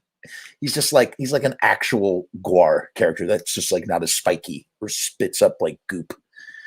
So yeah, and you can see here he's kind of like Frankenstein his guitar. I always thought that was really cool that he did that. This was a shape that he drew over and over again on his textbooks in school, and he said one day I'm going to make a guitar like that. Or it was always a design that he thought would be a cool guitar, so that when he and Jerry started to use the Pro Edge, the machine equipment to make their guitars out of different materials. They didn't use wood. They used like graphite and stuff, which I'm sure we'll talk about in a minute. He used, that's the shape that he did to design his guitar. Okay, moving on. Sorry. Here's another picture of Doyle. And look, you see, look, he's got those, if he wasn't tall enough, he's wearing platform boots. He's got bolts on his knee pads. Now, why does he wear knee pads? Because he doesn't do any he doesn't do any power sliding like Jerry. Jerry wears knee pads now too, but it's because he's doing all that power sliding. And yeah, I don't know. It's really weird, but just again, giant friggin' dude playing that guitar. Just insane, really insane. He said, he decided this isn't really working for me. We talked to many builders, and I know it takes years to perfect the craft of building guitars. It's also been well documented that you're a skilled machinist. My question is, what kind of research did you do to build the now famous Annihilator guitar? And how many did you build before you got right? This is interesting.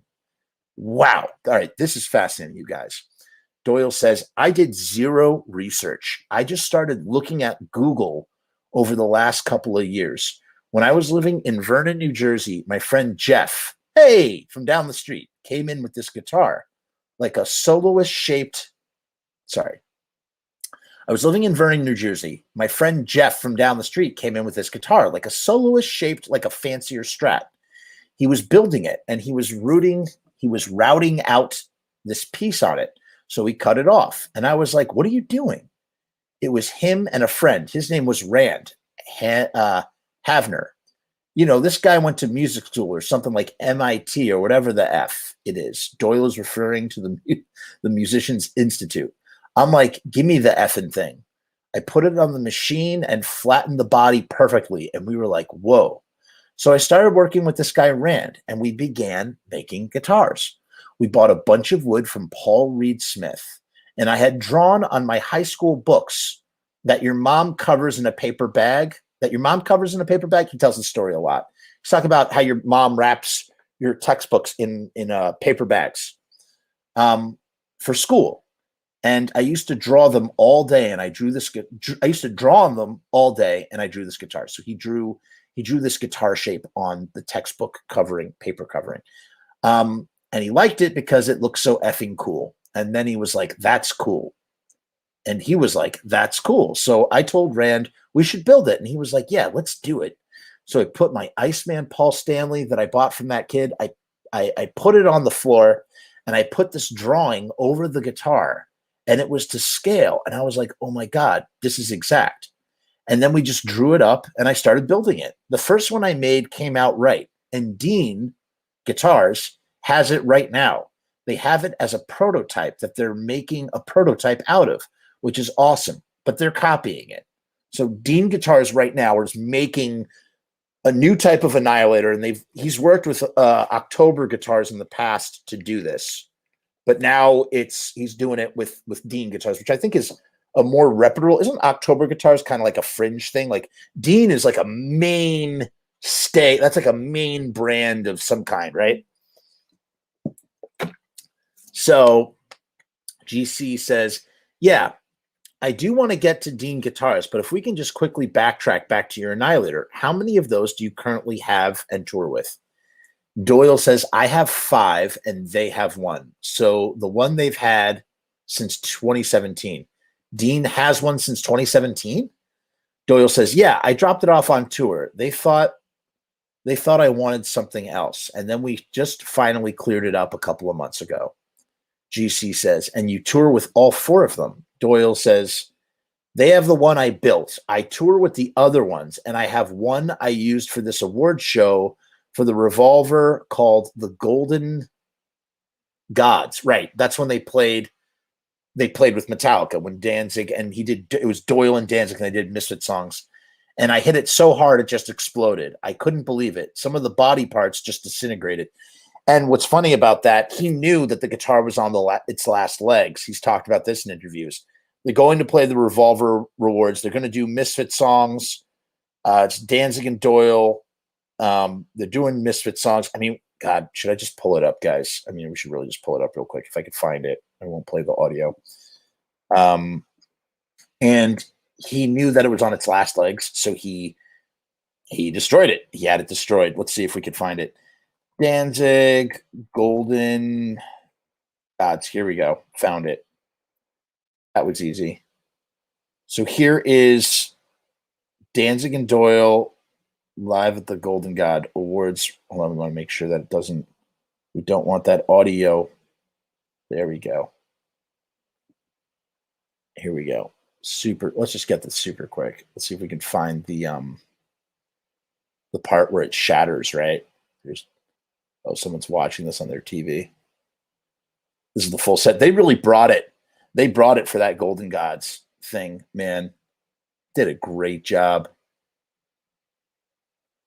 Did a really, really great job for that. Look at Danzig. He's just, they're repping it. I love how Tommy does those little kicks when they're doing songs.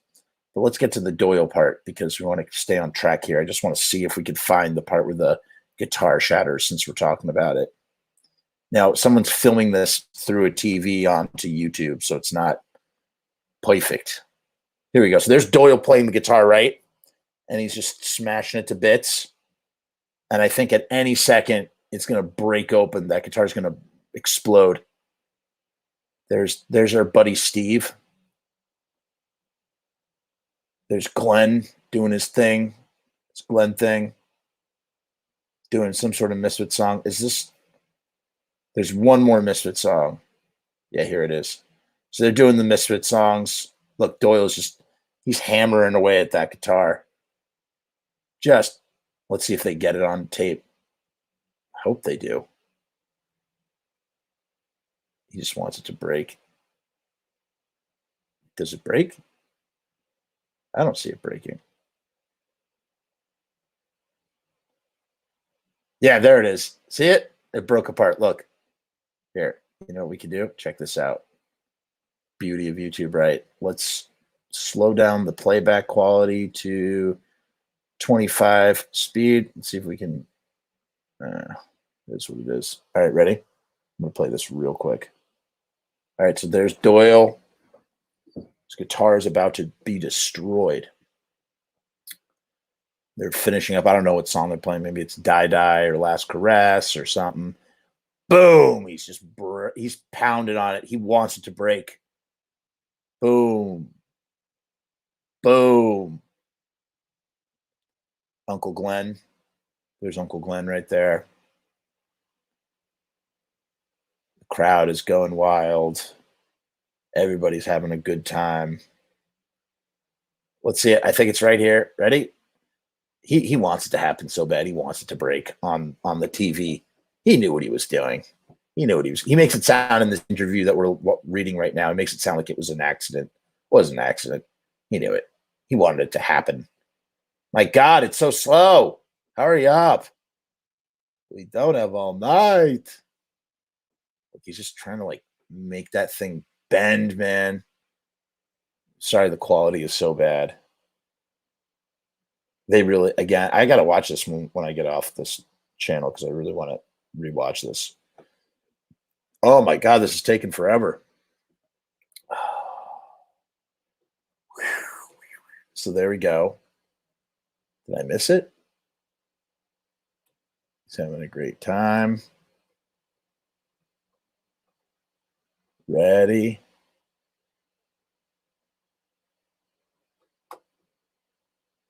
Oh my God. This is like watching grass grow. Here we go. Here we go. Boom. And it explodes in his hand. He's like, whatever. I don't know. I don't know. Monster break. Monster break.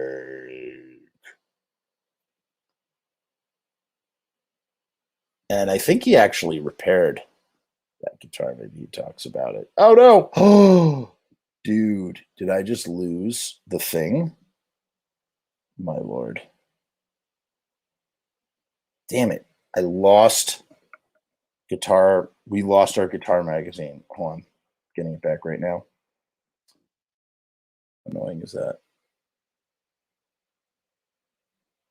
Here. Sorry about this. You know, if I had a good producer, this would not be an issue. I need to hire a producer is what I need to do. Like to hire a producer. Okay, there's the issue. Clicking it open. Here we go. Okay, we're back. We're back in business, but I don't remember what page we're on. We're going to have to go back and find it. Oy vey. That is really annoying. No, I don't want to do that. Don't make me do that right now. Sorry, you guys. So sorry, everybody. This is going to suck. Does anybody remember what page we were on? I just shuffled so many pages. Whoa! Ah! What's happening? Oh, my God! I have no idea what. Yeah, no, we still have some pages to go. Oh my God! I'm being attacked! The pages! There we go. I think we went too far. I think we went too far back. Is this where we were? Yeah, this is where we were. Cool. Cool beans. All right, let's keep going. So you talked about it just exploded. I couldn't believe it. Some of the body parts just disintegrated. GC, can you give our readers a quick walkthrough of your live setup? All right, this is about to get really nerdy and geeky. Ready? I have homemade cabinets that I made with 4 Celestians. I think I have GT75s in them right now. 16 ohms, I believe. They're in series. This is why I have a tech. Haha. I was using Ampeg SVT heads, you know, with the tubes. But when I go on tour, they take such a beating that when I have Ampeg repair them, they're like, what the F? What the F? It costs them like $3,000 to $4,000 every tour to get them working again. You know, because with all the driving around, the tubes aren't made for traveling. So I stopped using those. And I'm using these amplifiers called Matrix. And I carry 3 of them under one arm and 3 of my preamps onto the bus under one arm. That's the difference in weight. Those, I don't know what that means. The SVTs are about 85 pounds each. Could you imagine the amount of gasoline it takes to push all of this on the road? All of my techs were like, we love these amps, laughs.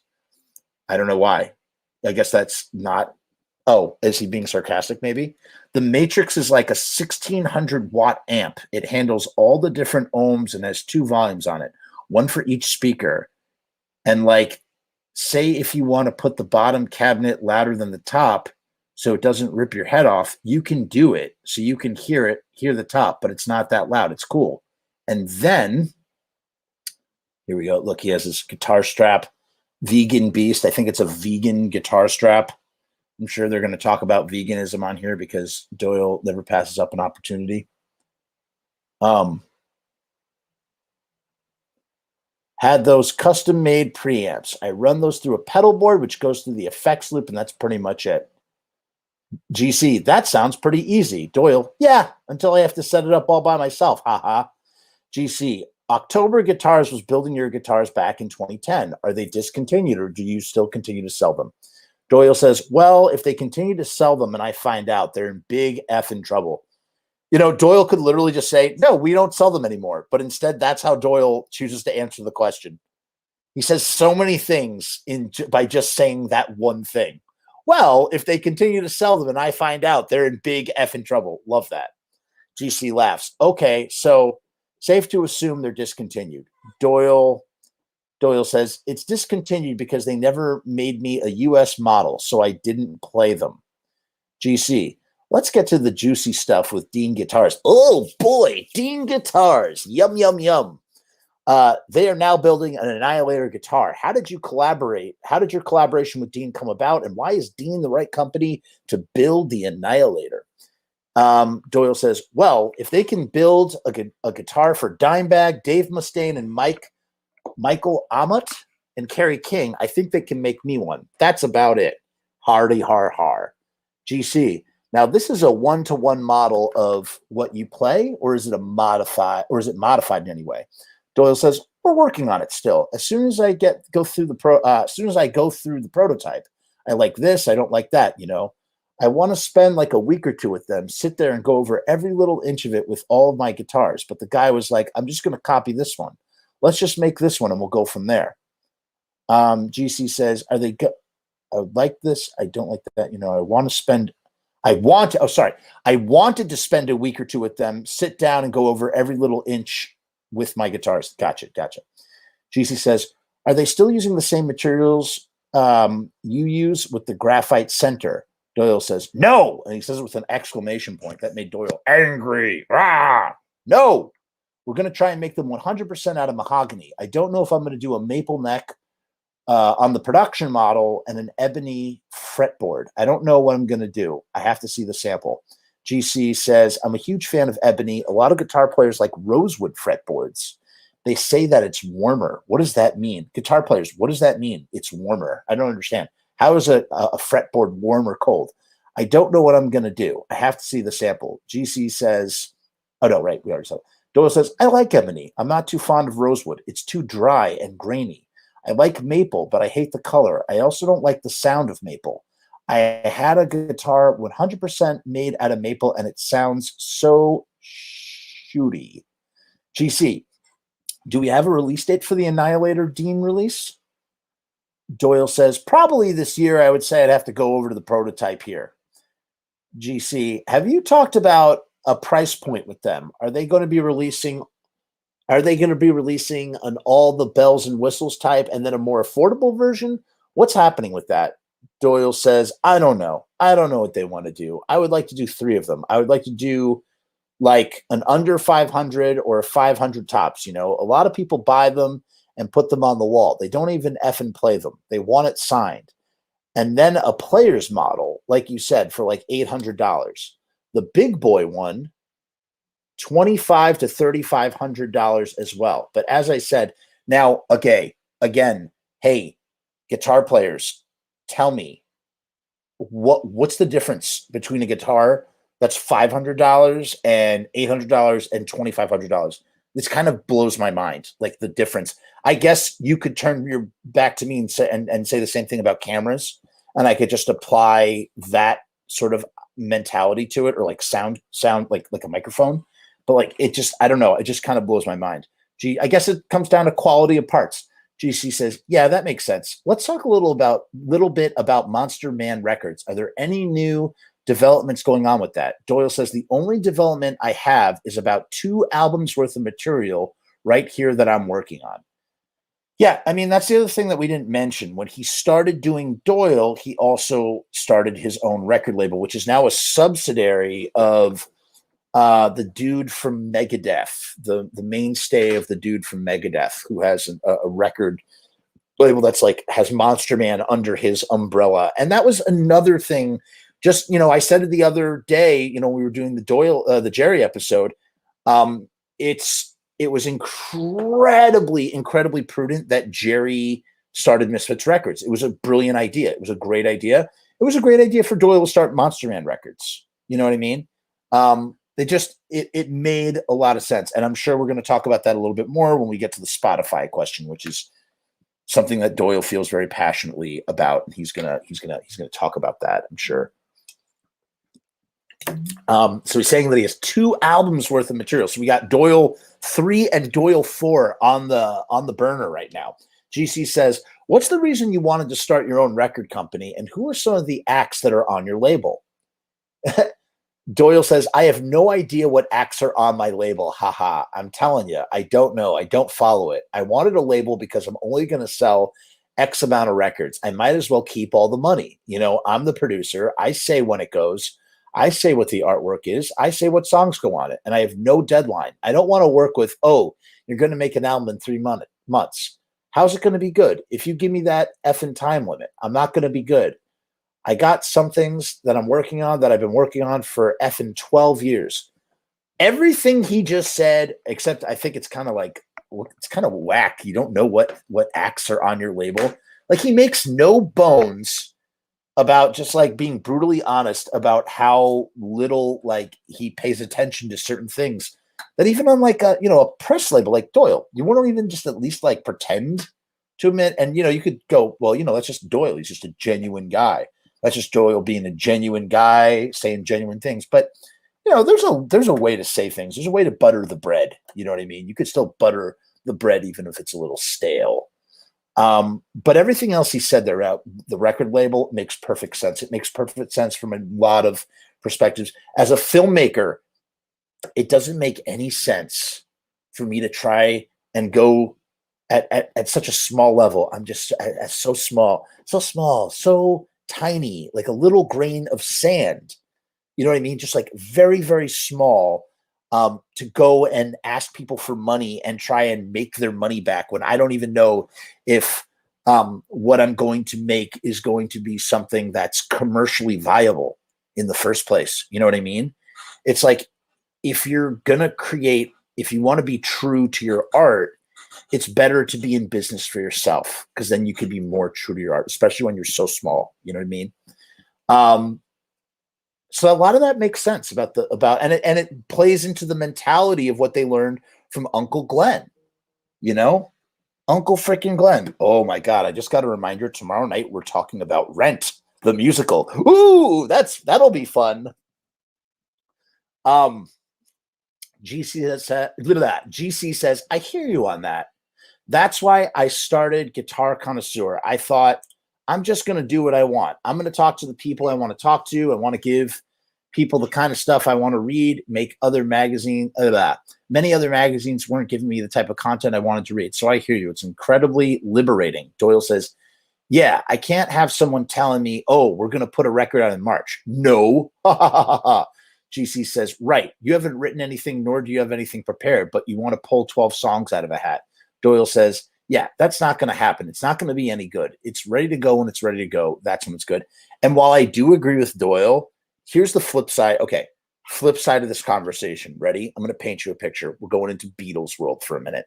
It's 1960. And by the way, if there's one thing I can talk more about than the Misfits, it's probably the Beatles. I could talk about the Beatles forever. It's 1964, the height of Beatlemania. The Beatles have just played Ed Sullivan's show, February 4th, 1964. They have a #1 single in the United States, which is something that they wanted to have before they even made it to the United States. And that song was I Want to Hold Your Hand. The Beatles are on an incredible schedule. They are literally touring the world. They're contractually obligated to put a single out every single quarter. So 4 singles. In addition to those 4 singles, they also have to come up with an album's worth of material that can't include any of the singles that they're putting out. So in addition to writing 4 singles that have 4 respective B-sides, they're also putting out 2 albums a year. And that's in 1964. They did it in 1963, 1964, and 1965. Now, here's the difference between 1964 and 1965. The Beatles also shot a feature-length film. So they did A Hard Day's Night, the movie, A Hard Day's Night, the album, 4 singles, world tours, televised premieres, all sorts of televised, spots, television spots all over the place, yada, yada, yada. Did the exact same thing in 1965, 2 years in a row. In 2 years, they put out 4 albums, 8 singles, 2 movies, and toured around the world. And every single thing that they did was all in the top 10, dude.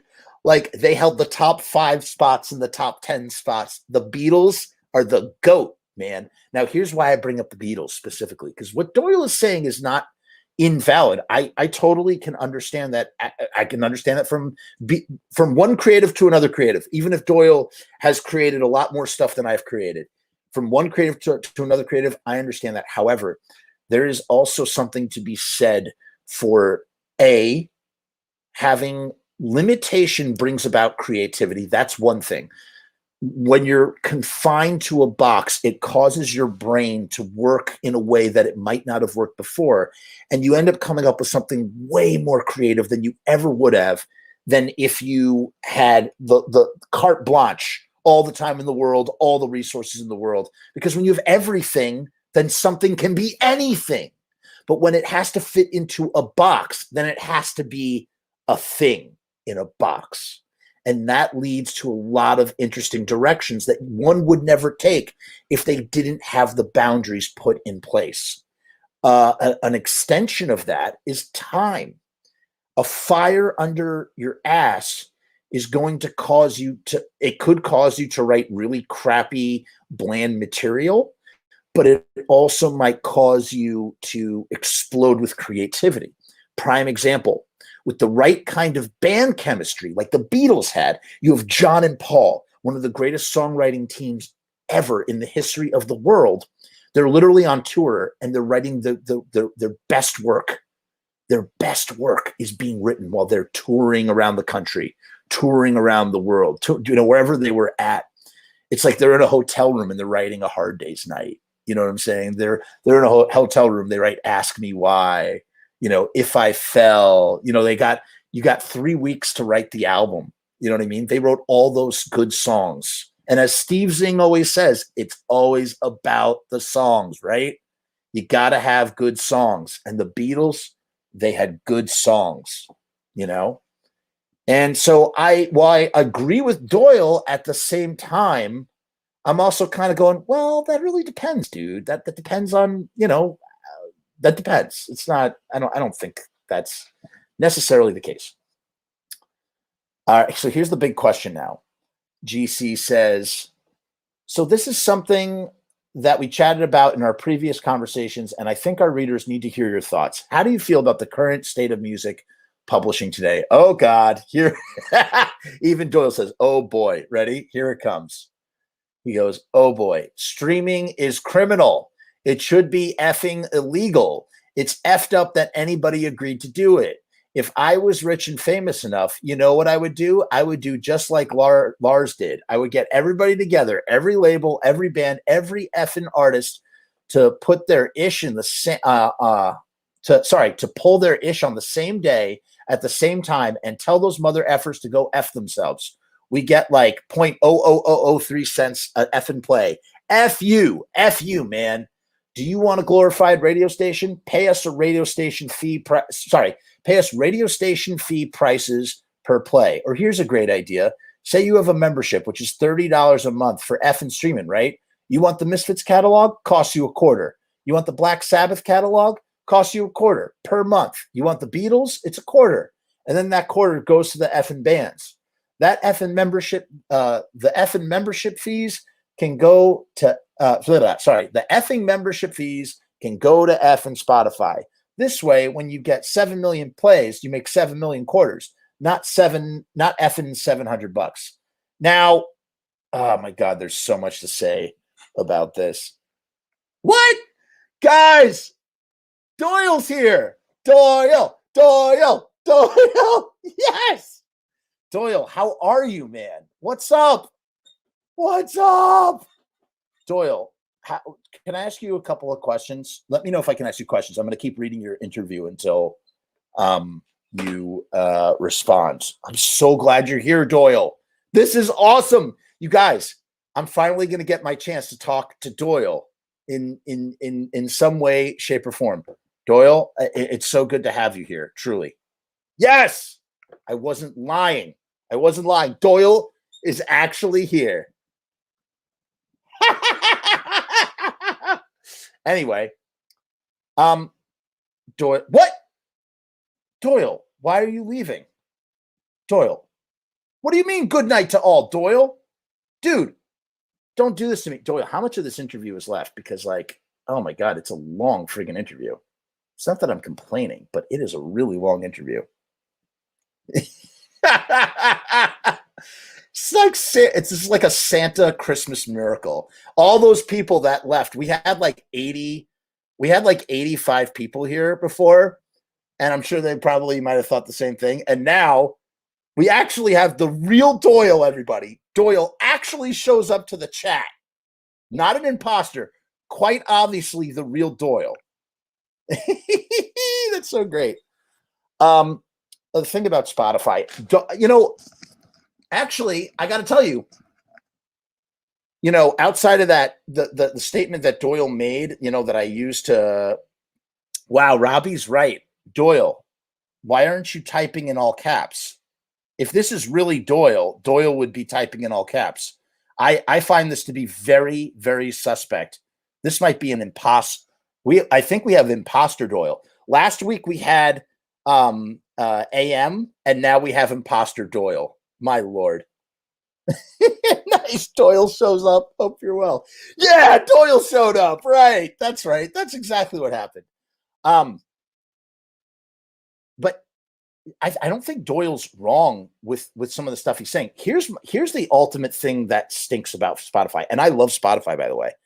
Spotify needs to pay bands more. They do not pay bands enough. So many problems. It's Doyle. It's really him. It's caps locks. Oh my goodness. All right, wait, hold on. I got an idea here.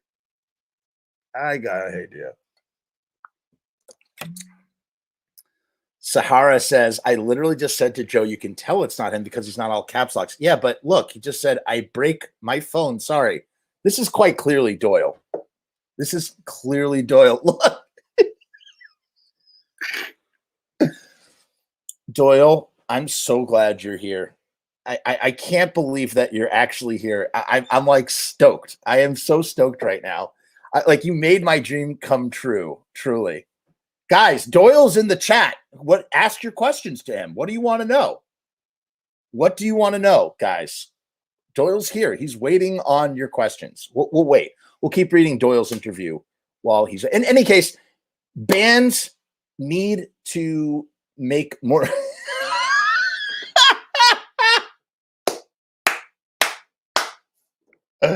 Oh my God. Bands need to be paid more. However, Doyle, this is where you're wrong. Spotify is not, you can't make Spotify is not about making money, dude. It's just not about, it's not entirely about making money. Like it doesn't work the way things used to work. And you're right. Lars was right. You know, Lars and James and all the guys in Metallica, they were right to do what they did to Napster because look where we are. Look where we are now. But wait, what is this? If you say Doyle's name 3 times, he will show up and make sure you're lifting all your weights, tells your girl to cook him a vegan omelet, and then teaches you only scum steals art. All true. Wow. That's majestic, Michael. Thank you for that. Hey, Doyle, what guitar did you whack over that kid's head in San Fran? Yeah, Doyle, what guitar was used to El Kabong the guy? Rick wants to know, Doyle, if you're going to get vaxxed. I got my first shot, and I'm really happy that I did. There's no look what Doyle says. Oh my God. There's no such thing as a Jersey accent. There's no such thing of Jersey accent. Guys, Doyle actually showed up. We're doing a Doyle interview and the real Doyle actually showed up. Look. No need of vac. I'm a monster. Oh my God. This is amazing. This is absolutely amazing. It's a Jersey accent. That's right, Pod. I agree. I fully agree. Oh my God. This is just amazing. I'm so stoked right now. I don't even know what to do. Like, should we just talk to Doyle, you guys? He's not typing fast enough. Doyle, can you actually answer some of our questions? GC says, I read in an interview with Alex Von Halen on outsider.com recently, and he says it's a bunch of ones and zeros. In old days, you get $1 a record, and now you get 50 cents for 275,000 streams. Doyle says, oh God. Is that, Doyle, is that something that makes you really, really, really sad? Yes, please. Doyle 2 hit me late. It only lasts 1 second. Not my problem. Thank you. Doyle.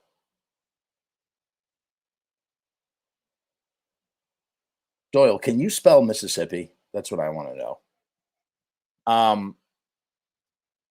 It's terrible. I like talking about this stuff with artists, and I think it's imperative we bring this discussion to light because many artists read this magazine. I'm just curious, at least from your perspective, what do you think happened? Because we have streaming television, we have Netflix, we have Prime, we have all this stuff, but actors and directors, they're still making pretty good money. Why? That's not true, though. That's just not true. Well, actually, that is true. I mean, if you're a high-paid actor, but if you're a high-paid musician, you're making money. Why do you think musicians are not as well compensated as other streaming services? Doyle says, because all these jerk-offs think music isn't a job. It's one of the hardest jobs you can have, touring and writing songs. You're making a puzzle for each song out of 12 pieces. It has to be different than every other one in the effing world. Think about it. Well, I mean, come on. I think you're minimizing what acting is. At the end of look, At the end of the day, Spotify is a tool, just like everything else. It's a friggin' tool. It's a promotional tool. Should they be paying artists the money that they deserve? Absolutely. Frankly, they have enough money to be paying artists enough that maybe they can sustain themselves during these difficult times or during times when they're not touring. But at the end of the day, how else, if you're not a band like Doyle with the brand recognition, what other competitive marketplace are you going to be able to like branch into and hold your own? If you want your music to get heard, you have to be on Spotify. It's the same.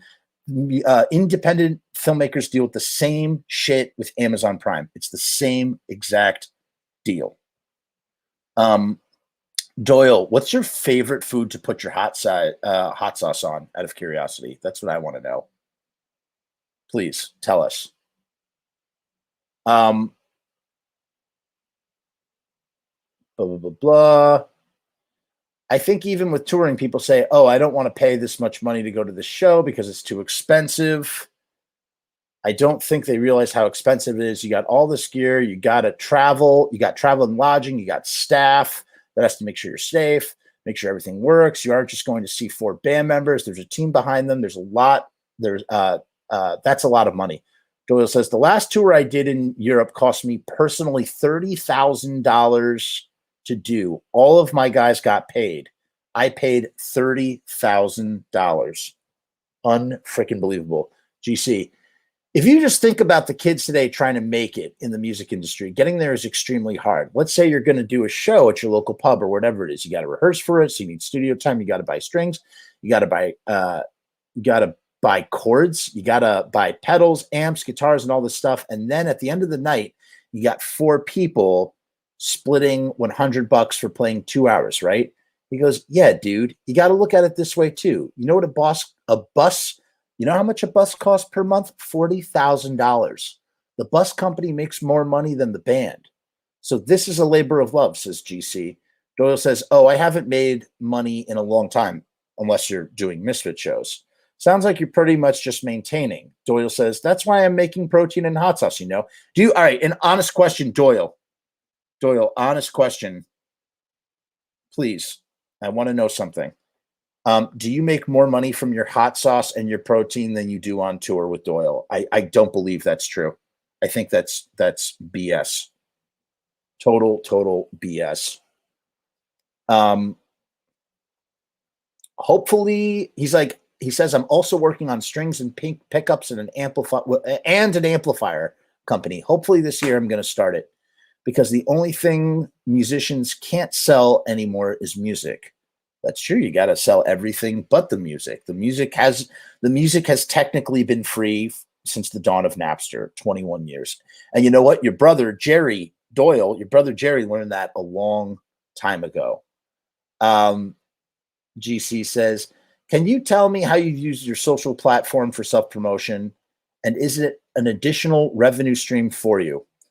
And Doyle says there is no revenue, but it is the only promotion we have, because venues don't promote anymore because they think you have to do it on social media and that's it. You know, I don't say I'm playing somewhere. Nobody will ever know. Oh, wow. Doyle says there are no ads. There's no more posters up in town. It's up to you. GC says, so maybe it's not a direct revenue stream, but you use that to keep your fans informed for album releases or tours or anything that's happening, and people come out because of it. Yeah. Doyle says, yeah, a couple, ha, ha, ha. But I've gotten really good stuff. I got guitars from people, chords, pedals, things like that. I meet people on social media and they're like, yeah, I'll send you that. Check it out, you know, but I don't make any money with it. But he could. He totally could make money with it, right? Haha, no way. I've trained, and vegan protein sauces is just oh my God. That's amazing. Doyle, who would win in a fight, you or Henry Rollins? That's what I want to know. GC, I've been seeing a lot of this vegan monster protein on your Instagram. And before we get into the protein itself, when did you become a vegan? Doyle says 2013. Ugh.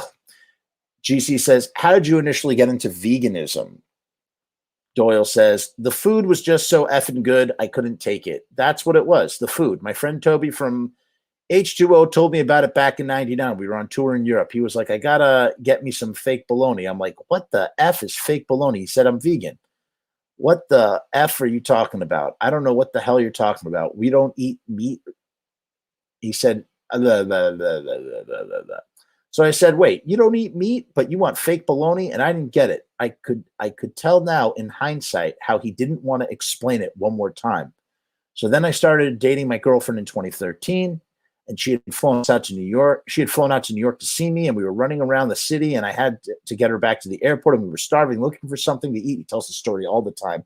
Doyle, you tell this story all the time. And I was like, F that. I'll never eat anything in front of you that you don't want to look at. And I never did. And every time we would go out to eat, I would take a bite of the food because I didn't know what anything was. So she ordered everything, and I would take a bite, and my mouth would drop, and I'd be like, oh my God, this is so effing so good. And the food was so good. That's what sold me, the food. Later on, I was informed of all the effing animal abuse happening, farming and all the horse shit and the videos and all that shit. But it was the food. I mean, it's so ridiculous. I will admit there is some really, yeah, I agree. Dagger, I hate these parts. I hate these parts of the interviews. It's just like the same answer over and over and over again. And I do have to agree. Vegetarian Indian food is delicious because it's just seasoned more. I don't know. I can't explain it. There really is something to, how vegans season their food because, they're not, I don't know. Hey, Riff wants to know that Doyle, Riff wants to know there was talk about you guys doing a new album as the Misfits. Is there something that's going to be taking place anytime soon? He wants to know.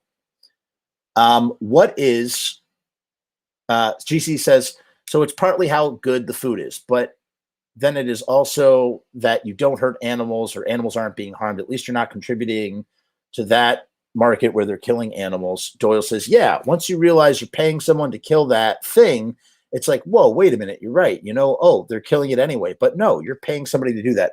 However, what he's not mentioning is all of the animals that are murdered. And there may not be the same as the meat industry, but lots of animals are murdered for vegans too, because they need that land to grow vegetables, and lots of little mice and rabbits and things, they all get chewed up and spit out and, poisoned by farms that, need to grow this extra vegetation and stuff. Not saying that it's not, I'm saying it's definitely better than say what the evil industrial farming industry does. But I mean, Doyle, let's not pretend like, there's not death in veganism too, because there kind of is a little bit. Robbie, I'm so there. I would love to go. I would love to go. You remind me. You remind me. GC says, what's the biggest misconception people have about being vegan? Doyle says that it's not real food. It's more real food than anything else because it's just natural effing food. Well, that's not true. It's processed too. I mean, everything gets processed. But believe me, if I'm going to Burger King and I could choose between an Impossible Burger and a regular burger, I'll take the Impossible Burger. Why not? Fruits and vegetables and grains, and it's just real stuff. The only thing I had to change, here's another spread. Streaming is criminal. It's, Guitar Connoisseur Magazine, using the famous Monsters of Filmland font is so like 15-year-old Misfits fan. It's kind of whack. Not going to lie. Little whack there, guys. He says, the only thing that I was eating was whey protein and chicken breast, and I didn't want to eat the chicken breast. I was eating it because I was working out. I'd have to cover it in effing hot sauce and honey and all kinds of stuff just to swallow it. The switch was easy because everything else I was eating was already vegan. GC. So let's get back into Monster Protein. Tell me about the formula. How did you go about developing it? Again, the whole thing. Ready? Doyle says, I was trying to do it for years. I was contacting all these different companies and getting samples. I couldn't find anything that I liked. And then I met these guys on Instagram, Conscious Muscle, and they started sponsoring me. I called them. They said, hey, send me some of that stuff. So they sent me some. And I said, well, Do you want to sponsor my tour? Can you send me like a dozen cans so I don't have to go buy it? Oh, ouch. Look at that typo. Buy it without the U. And I'll post about it. We'll start doing that. And then I said, where do you guys get your stuff made? I want to do the same thing. And they're like, oh, we can't tell you that. And then I said, okay, I get it. And then maybe the next day I'm like, did you guys want to private label? Wait, did you guys want to private label? And they were like, let me talk to my partner, you know? And then they started calling me back. You know, I wish this was edited for clarity because it's transcribed exactly word for word the way Doyle talks. It's hard to read back this way. And it's not because I'm a crappy reader. And I told them I didn't want the same flavor they had. I just want to be different. Blah, blah, blah, blah, blah, blah. This is good. Blah, blah, blah, blah, blah. I can't even read this. Blah, blah, blah, blah, blah, blah. GC, obviously, what kind of stuff goes into it? What kind of stuff goes into it is important. But would you say the most important component would be the flavor? Doyle says, for selling it, yeah. If you're going to sell it and it's going to taste like effing hay, no one's going to rebuy it. You know what I mean? No matter how good it is for you, a lot of people won't drink it if it doesn't taste good, even if it's great for you. I mean, I will. I'll down it. I mean, I drink the shake like in 3 seconds, the whole thing. But you got to sell it, man. It's got to be really good. And this one's just so good. I love drinking it. It's effing great, man. GC says, I got to say, you've piqued my interest. I've been thinking about it for the last 6 months. I noticed that sometimes after I eat meat, I don't feel so good. Doyle says, oh, no, you won't feel good after that. Yet Doyle did it for 25 years. You're telling me in 25 years, Doyle felt like crap eating meat the whole time? I mean, come on. Look, I get it. I agree. I think being vegan is better for you. You are better off. Look at Doyle at his age. You know, I mean, genetics plays a little bit of a part into it and working out, but it's good to be. I mean, look at me. I'm like a fat sack of shit. You know, I mean, maybe I should give it all up.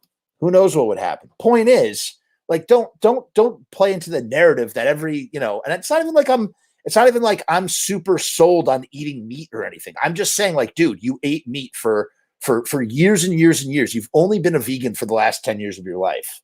You know what I'm saying? Like, come on. GC says, what would you say to someone who's considering the vegan lifestyle? Because it is a lifestyle, right? Doyle says, yeah, at first it's tough because you don't know what's vegan and what's not. Now you got to go to the supermarket and everything you want to buy, you got to pick it up and read it. Because a lot of times there will be milk in it or fucking honey in it, you know, or eggs. Are just like, fuck, why is milk in this? It doesn't need milk. But yeah, it gets easy. And then it gets really easy, man. It's so much easier than you think. And now there are so many vegan options. See, if I was to go vegan, not that anybody is asking me my opinion, but if I was to go vegan, I would most certainly, like, wouldn't beat myself up about it if something, I guess I would try to stay away from meat, cheese, and dairy. And if there was a little dairy that was in some sort of processed product, I wouldn't worry about it. I wouldn't lose sleep over it. I just would try and stay away from eating like actual red meat. Like, it doesn't have to be perfect, does it? You know, we travel on the road and there's so many great restaurants, man. It's easy. It's hard at first because you don't know, but you can Google a lot of it and just learn the products that aren't vegan, you know, milk, your eggs, your effing beefs, your fish oils, and all this horse shit. The same thing with shampoo, shaving cream, all this stuff is tested on animals. So there's also vegan products like everything else, toiletries, clothing, everything, you know. GC says, is there anything you want to tell our readers? Anything you just like to get out there? Doyle says, yes, buy music. Don't effing stream it, man. You're killing it. You're killing the industry. Doyle, the industry is already dead. The industry is dead. It's a streaming industry. We live in a streaming world where people are streaming. Artists are getting paid through Spotify. They're just not getting paid enough. What are you going to, I mean, it's the same thing with taping songs off the radio. This is something that's been happening for time immemorial. You know what I mean?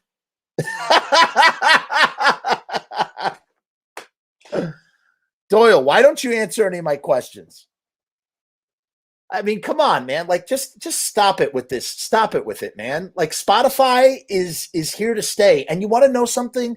Doyle is so quick to blame Spotify. What about the record labels with their record contracts and the streaming contracts who take a big piece of the pie? They take a big piece of that streaming pie. You know what I'm saying? It's just kind of like, you know, I don't know. It's kind of stupid, man. Come on. It's BS.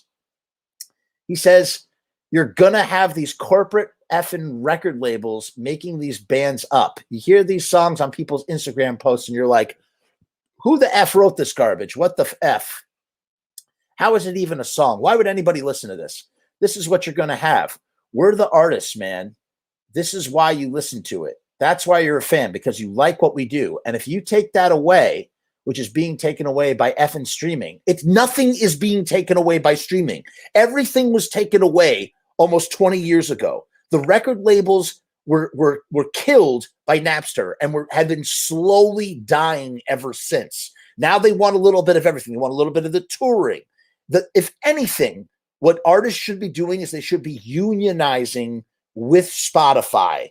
They should be going on strike against Spotify until they can renegotiate a standardized music streaming rate so that artists can get paid more money and actually get funds to go out on the road. Think about it. Record labels are like banks. They give you an advance, right? They advance you money, and then you can go out and make your record and tour and yada, yada, and you pay back against royalties. Well, how about this? What if Spotify was able to subsidize those costs for bands with the royalties from the streaming? You know what I'm saying? Like, imagine if you were getting paid enough money that you had enough capital to go out and do a tour, that you had enough capital to go out and record a new record, that you had enough capital to print merch. You know what I'm saying? The Spotify is not 100% the enemy here. The labels are the enemy too. There's a solution where everybody can win. You know what's funny, Doyle? And this is the honest truth. You know what's funny? All of us rinky-dinky little independent horror filmmakers, we have this little community. And you know what we talk about all day? We talk about how we wish that we didn't have our Spotify taken away from us, because our Spotify was taken away from us. There are independent horror filmmakers that were making somewhere around $10,000 a month, $5,000 a month, $7,000 a month just from Amazon Prime alone in streaming royalties. Imagine if Spotify was paying Amazon Prime prices to artists. You know what I'm saying? Except the difference is you still got your Spotify and Amazon Prime got taken away because they closed the gate on us. Long story. I'm not going to get into it. So my point is simply this, like, Spotify is a wonderful model. It's just not a fair model. So you proselytizing this message of like, don't stream it. It's just don't do it. It's evil. It's a necessary thing. This is technology, dude. Get with the times, Doyle. You're out of touch about this stuff. I understand where you're coming from, and I respect your craft, and I truly respect what you do, but I don't think you're looking at this in the right kind of way. That's the honest truth. He says, he says, listen to what Alex Van Halen said. He's right. What the F is that? I mean, if we ever do a new Misfits record, I'm going to fight for it to not even be on streaming. You're going to have to either buy a hard copy or buy it on iTunes, or you're not getting it. See, that's what's so funny. Doyle's saying you got to buy it on iTunes. iTunes is gone. iTunes doesn't exist anymore. Apple switched to a streaming service, Apple Music. iTunes, the way of iTunes is gone. Maybe there's Amazon Prime still has their service, but anybody who's anybody is going to buy the Misfits on vinyl anyway. And you want to know something? I bet you dollars to donuts that if they ever did do a new Misfits album, it would truly be 100% successful if they exclusively sold it on vinyl. I really, truly believe that. I really, really think that that's true. And you want to know something? It would get streamed so much. The Misfits stuff would get streamed so much. I mean, look at all the Misfits streams on Spotify. I don't know the numbers off the top of my head. Can somebody look those up? Look up the numbers for the Misfits streaming on Spotify and imagine that money is not all going to Glenn Danzig. Imagine that money is getting split up amongst the Misfits for a new Misfits album. There is plenty of money to be made. How many streams is Doyle getting for Doyle? Because you have to imagine whatever Doyle is getting, he's just got to pay to some other thing. Like, for instance, the tour bus costs $40,000. Why? Because Doyle can only tour on a tour bus. You know what I'm saying? Oh, interesting. Robbie says, I would like to ask Doyle when the last time he bought I would like to ask when's the last time Doyle bought an artist album. I would be very curious to know as well. You know what? Me too. I'm sick of them as well. That's right. Sorry, I don't want to make that the whole. I don't E-mule. Point is, I like that, Rick. That's funny. New Misfits album should be 8 7-inch records with only one or two songs. You know, my No Bunny box set. That's I got to show you this real quick.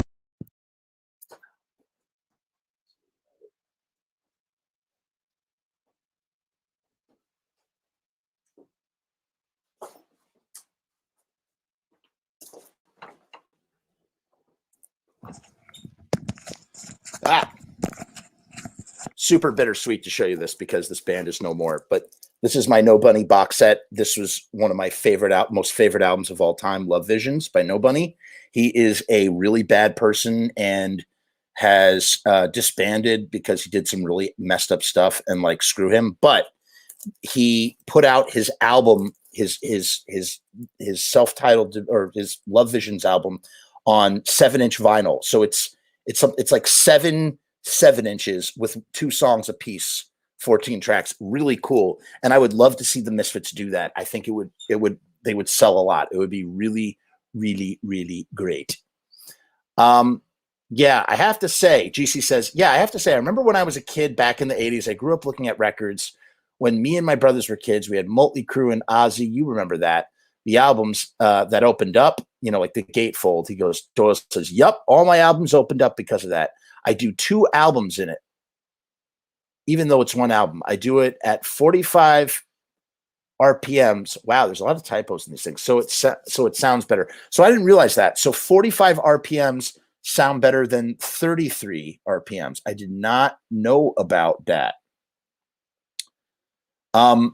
Yeah, it's just such a dude. It's such a bummer. It's such a bummer, but it's a really cool set.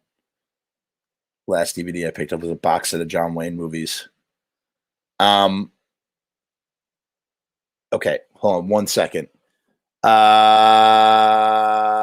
He says, sorry, I lost my place. I did not know that. So 45 RPM is a better quality than 33 RPM. So the sound is better. I do 4 songs on the side. It's true because I don't have records or CDs anymore or any of that stuff. It's all on my phone. I don't know the names of anybody's songs. I don't know the names of the effing albums. You know what I mean? It's lame. There's such a disconnect now. I used to sit there and listen to Kiss Alive album and look at the album pictures for hours while I listened to it. So he's basically saying that the phone has made the music listening experience less personal and less intimate and imaginative than it used to be. And I totally agree with that as well. So even though the cell phone is convenient, there's something to be said for that. It is true. GC says, I remember the first Wasp album record and Iron Maiden records I got when I was a kid. Oh God, the interviewer has to fucking tell the whole story. I'm not one to talk. I do the same thing. Me and my brother would just sit down on the couch and just look at the pictures. We'd be like, oh, look at that. Blah, blah, blah, blah, blah. He's talking about all the stuff he did. Doyle says, you know why we don't have it? Oh, no. He says, at the end, he says, when we were in high school, we'd go to Tower Records. This is the interviewer. Right there on 8th Street in Greenwich Village. We'd spend the whole day there just looking at stuff. We don't have it. And to this day, I miss it. And then Doyle says, you know why we don't have it? Because of these goddamn phones. We have everybody needs instant gratification. Where everybody needs instant gratification. Everything has to happen within 2 seconds. It's like you push a button on your phone and you're like, F, come on. It took a second to turn on. What's the effing problem? Everyone's got this instant gratification. Everybody wants everything for free because you just touch something on your phone and it gets delivered to your house. You know what I mean? It's different. It's different than if you buy it. It's nuts, man. That's why it'll never be like that again. The guy says, unfortunately, I don't think it will. I think machines have gotten too big, yada, yada, yada. He goes, now that I'm an artist, blah, blah, blah. Now that I'm an artist, I can't escape, but listen to music on your phone. And I have to say that even as an artist, I have to stream stuff to get it to listen to something. And it really sucks. What the fuck is this guy talking about? Doyle says, I won't stream anybody's shit. I'll buy it. If I have to hear somebody's stuff, I'll buy it. I guess that answers your question, Robbie.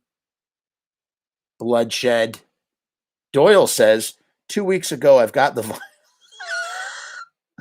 vinyl from Death, all black punk band from Detroit. Great album. That's very nice, Doyle. Yeah, it's a good record. I like the Death record. I don't like the Revisionist History, but I like the Death record. Hey, Doyle, what do you think of Paul Stanley's Soul Station? That's right. That's Paul Stanley's new soul project, right? Spiritual Healing was their most exciting album.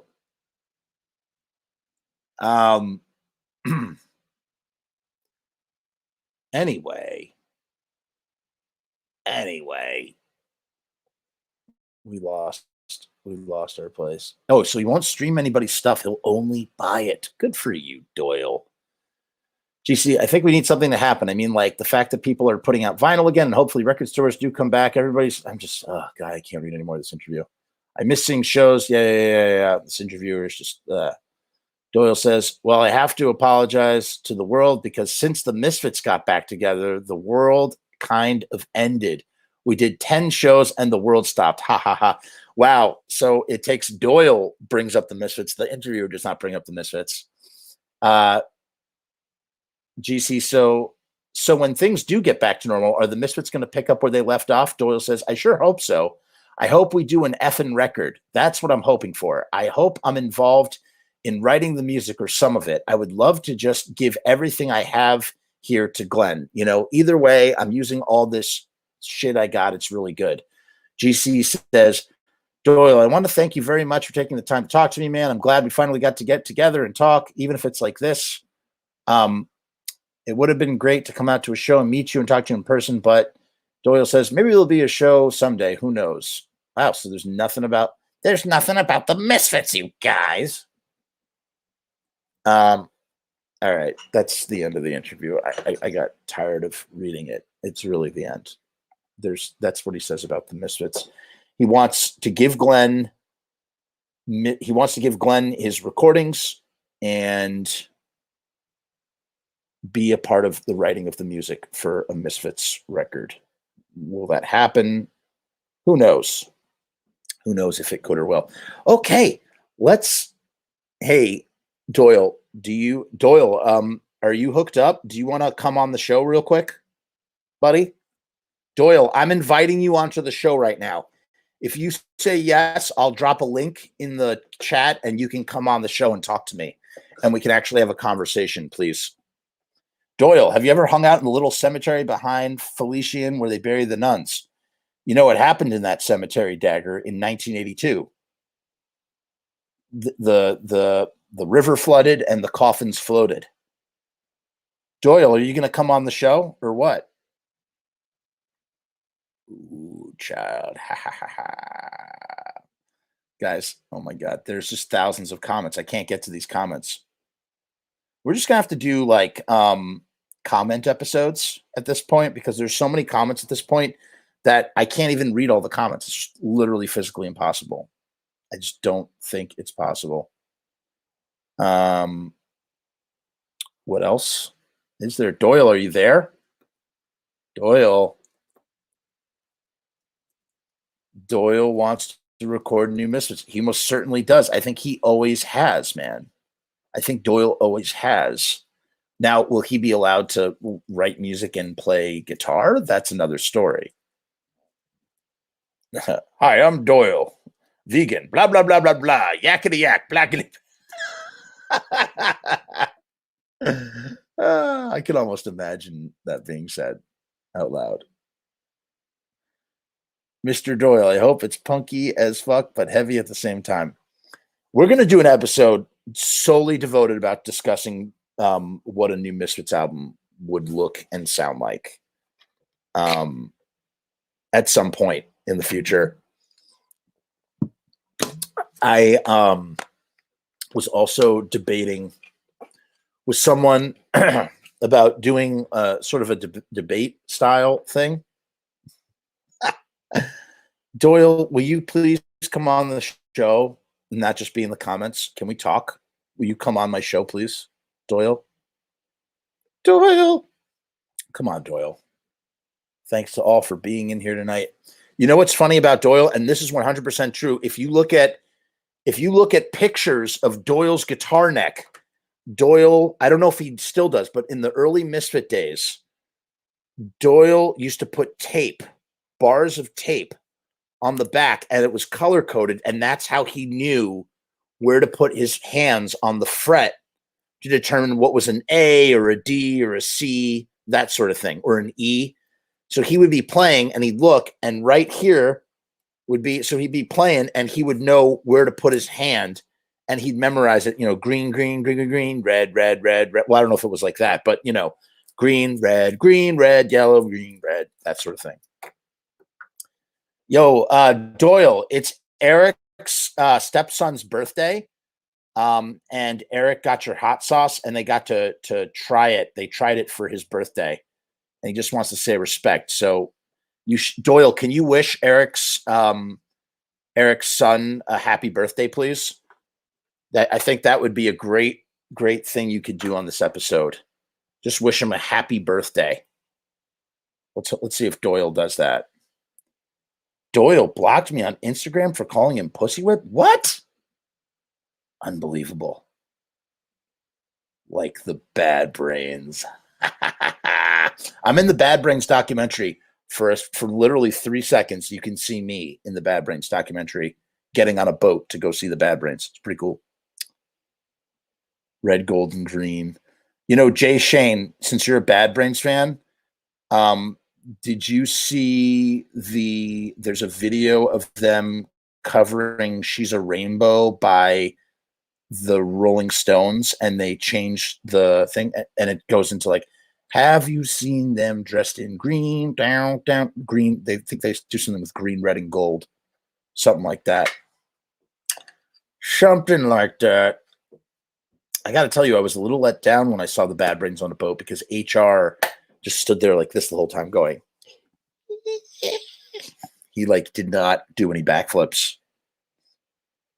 I agree. Missing the old way, technology blows. Dude, I mean, listen, it's good and bad, dude. There's good with the bad and bad with the good. What's up, Alan? Alan's back, everybody. He's shaving his eyebrows and painting his face. Give him time. You're right. You're right. Isn't it weird that Doyle used to have eyebrows and then one day he was just like, I don't want eyebrows anymore. And he just like stopped having eyebrows. He just like shaves them. Like it's what a weird thing to do.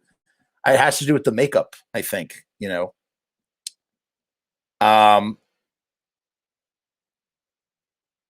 Was there actually ever a plan to put Vampiro on bass replacing Jerry? Supposedly they were going to do a side project band. I think it was called Devil or something. And yeah, Vampiro was going to be on bass and Jerry was like pissed about it. Something like that. I totally agree with Doyle's statement on buying physical copies. It's way better than digital.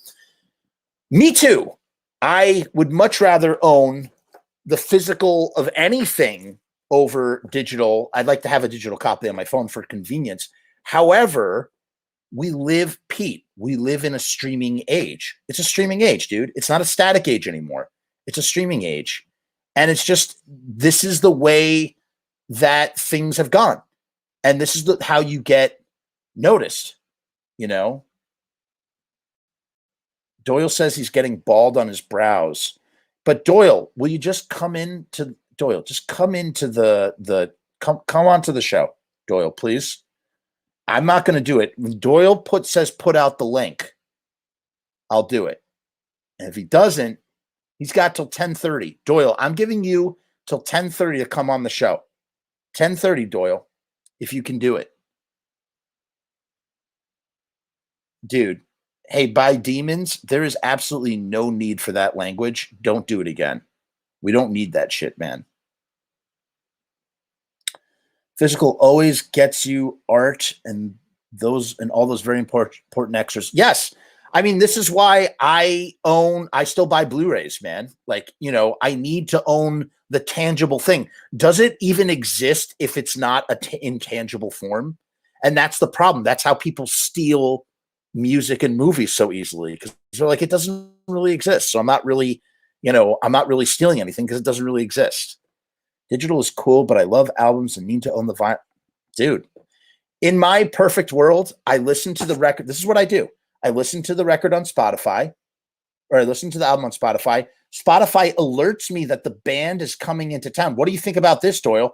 Spotify tells me that the Tijuana Panthers are coming into town.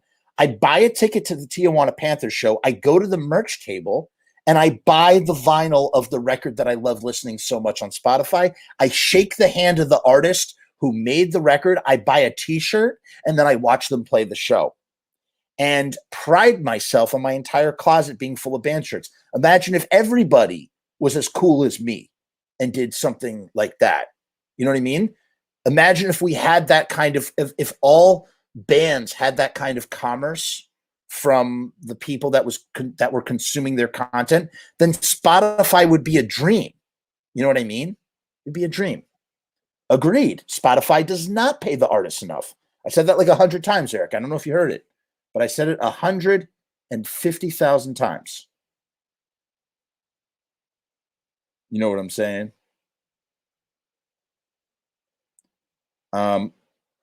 Won't catch me hating on Doyle. Dude could snap me like a toothpick. Because you think if you don't like Doyle, that his automatic response is to snap you like a toothpick?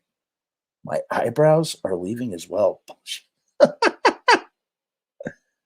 I'm into vinyl. Digital is like, go shit. Yeah, but I mean, listen, music is still music, man. Music is still music, but like that's where people's morality shifts because they're going, oh, it's not tangible. Therefore, I don't have any problem stealing this thing. Only so much money to be spent. I buy albums, but only from the best of the best. Streaming is a great way to check out bands. I agree. I totally agree. Diehard fans always buy their favorites. They should have made a last Misfits DVD. I totally agree. Totally agree. Wow, 5,000 records. What do you mean don't pressure him? He's going to come into my stream about Doyle. This is my Doyle podcast about Doyle. And Doyle is going to be in my chat and not come on my show. Doyle, get on this show right now. You know what? He's too much of a chicken. And he's got 9 minutes to prove otherwise, that he's too much of a chicken. If I don't see a comment saying, give me the link, then I'm not throwing out the link. Misfits live album produced by Bob Rock. Yeah, right. Digital is too tinny. Thank you, Dagger Love, for the support. Is Doyle going to complete in the... Yo, thank you for reminding that. Okay, let's talk about this for a minute. I want to put this out there officially. It's official. With Dagger Love's comment right now, Dagger Love put this comment out there. We are officially doing this. We are having a Devil Lock pageant. From our other episode... Oh, no, it wasn't from our other episode, but we were talking about Devil Locks, and it suddenly dawned on me that there needs to be a Devil Lock pageant. So we're going to do it. The way it's going to work is people are going to send in their pictures of themselves with their Devil Locks, and we are going to judge the pictures. Me and a panel of judges are going to judge the Devil Locks. The ones with the best Devil Lock, or whoever gets the highest score, however we rate it, whoever gets we'll do it like out of 10, with like the thing, like, if you're doing the thing, whoever gets the best Devil Lock is going to get a special certificate stating that they are the winner of the streaming eviLIVE Devil Lock pageant, signed number 138 of 138 and mailed, and they can frame it and have it for the bragging rights. And they'll come on the show and we'll talk to them about their Devil Lock. That's the contest. So if you want to sign up to be in the Devil Lock pageant, send me an email to videobusinessmedia@gmail.com. Okay? There it is, baby. You can contact me on my page. I'm going to put it right now in the comments, okay? Real quick. videobusinessmedia@gmail.com. There you go. It's in the chat. That's how you sign up. When I get enough people signed up, we're going to have this episode. We're going to talk about the Devil Locks, and you better make your Devil Lock look really great. So that's all I want to say about that. Thank you for bringing it up, Dagger Love. On my fifth tub of wow, you like that, Sean? You love that vegan Monster protein. There's a thickness to the sounds on vinyl. Okay. I used black electric tape. What, for your devil lock? That's what Doyle does. Okay, man, give me a minute. I'm training. You have 6 minutes, Doyle. 6 minutes now, by my count, Black. Yeah, Doyle. Aw, me too, Malprick. I did the opposite. I went carnivore for a while. Guys, this is my email. If you want to join, if you want to enter the Devil Lock pageant, just send me an email. Get in on this action, guys, while the getting is good. Do I need to jump on Zoom? Just commenting is the same as fan screaming. It is weak sauce, Doyle.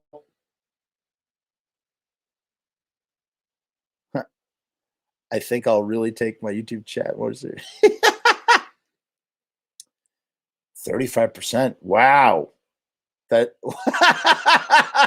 Oh, look at that. Promo code from us, from Doyle himself. Here, I'm screenshotting that. That's cool. Maybe this will get Doyle some transactions. Doyle, you're gonna give me any kickbacks? Kickbacks for this?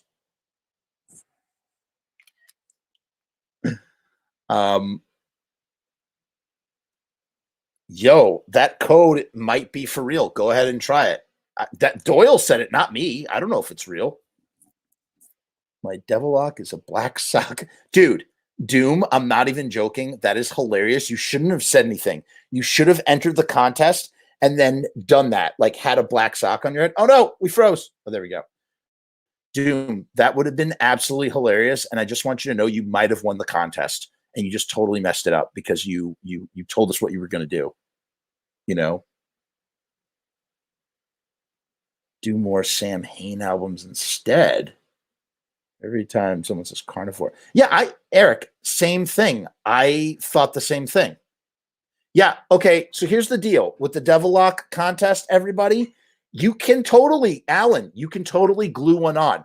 The Devil Lock does not actually have to be a lock of hair. I should clarify that. You know what? I'm going to make a separate video about the Devil Lock pageant, just so we can promote this properly. What you do is anything can be a Devil Lock. How about that? So we'll have two categories: best Devil Lock and most creative Devil Lock. So whoever has the most, you can win the pageant for most creative Devil Lock, or you can win the pageant for the most beautiful Devil Lock. And yeah, so we'll do a more official video about that. Doyle, you have 3 effing minutes. If I don't see you with that link, I'm done. I'm done, Doyle. I'm done. I love the promo link, but everybody wants to meet you, Doyle. We all want to talk to you. We want to see you. You didn't think this out very well, Doyle. Doyle, you didn't think this out, did you, buddy? You didn't think. Oh, my God. All right. This is hilarious. Jay, if you had done that and put your cattail over your head, you would pretty much have won that contest. You would have won that friggin' contest. Damn free promotion from Doyle. Yeah, that's right. That's right. Go buy some Doyle protein. Since we've talking about Doyle tonight, you can go to Doyle's website, buy some protein. I'm not sure if that promo code will work or not. Don't get mad at me if that promo code doesn't work. That was Doyle who said that, not me. Truly, I'm just so honored that Mr. Doyle can be here with us tonight. It's just so awesome, you know. It's all about the grooves on the vinyl. I mean, who else would it be? He's talking in caps lock / it's got to be Doyle. You know, it's funny. You ever see a picture of the grooves on the vinyl? It's like, oh, it's so crazy when you like look really close, like microscopic on it or something.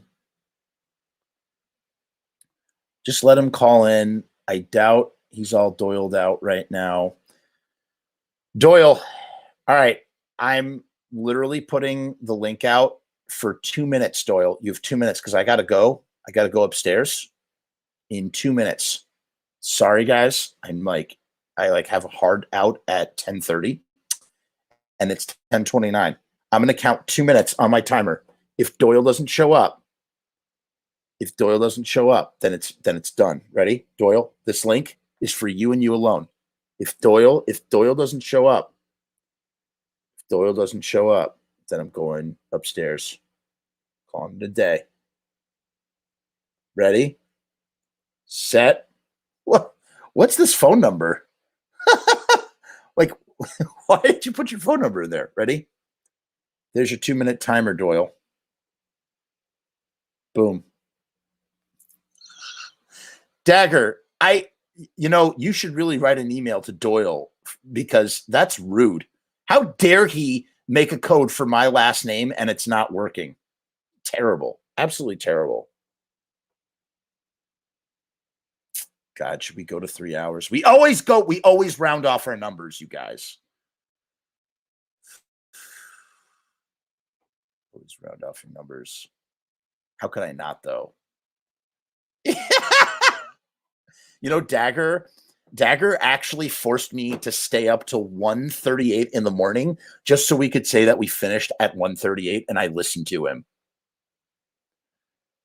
Guys, you need to guide me on the camera option. I don't know how to use. Come on, Doyle. Enough of this stuff. Let's go. 10:38 and you'll be satisfied? Really? Well, I mean, at this point, we really should just make it for 3 hours. I guess we should make it. Hey, you joined at the very end of this thing, man. Yo, Ballad, Ballad, I saw him commenting. He was here. Oh, here he is. Wait, I don't even want to pay attention to him because he's just going to start talking again. So, he who cannot be named. He who cannot be named. The promo code. You have to give him 24 hours in order to be activated. Okay, Doyle. So, Dagger, that's why the From Us promo code didn't work. Let's see if Doyle shows up. I'm giving it to 3 hours. 3 hour cutoff because we always round up, right? At 3 hours, we're done.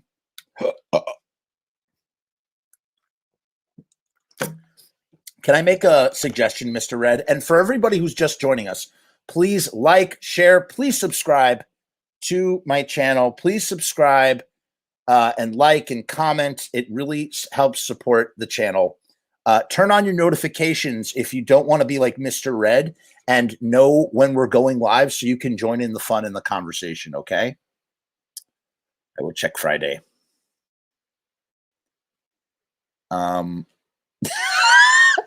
Dude, you're an eternal victim.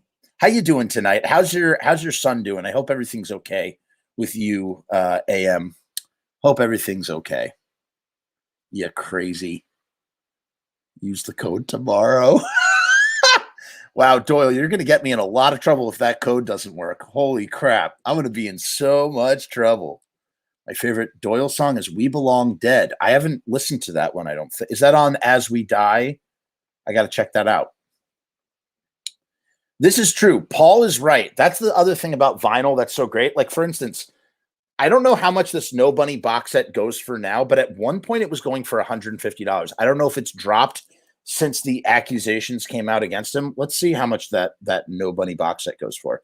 Vinyl appreciates. Vinyl is like a currency that appreciates in value, man. I'm going to ask Doyle the same shit I've been trying to ask him for years. Hey, thanks, Pete. You have a wonderful night. Thanks for joining us again, buddy. It's good to see you. Truly. Oh, my God. Now he's never going to shut up. I'm cool, legit, because I came because Doyle's on camera. I don't know. It's he who cannot be named. That just makes me afraid to play my vinyl because it's a collector's item. I mean, that's why you need to buy 2 of everything, right? You have to buy 2 of everything. Let's see here. No Bunny, Love Visions box set. Let's see how much it goes for now. I bet you it's over $100. You Ballad. I'm going to give you a pass, but he's been here the whole time, like some sort of golem lurking in the shadows, waiting for his opportunity to join us and say hello. Actually, he's He's been watching a bunch of videos. He watched a whole slew of videos. Here we go. On eBay, let's see how much it's going for. Ready? Oh, no, that's just the CD. It goes for $350. It's 10:34, you guys. 6 minutes left. 6 minutes left. Can I make a recommendation to you?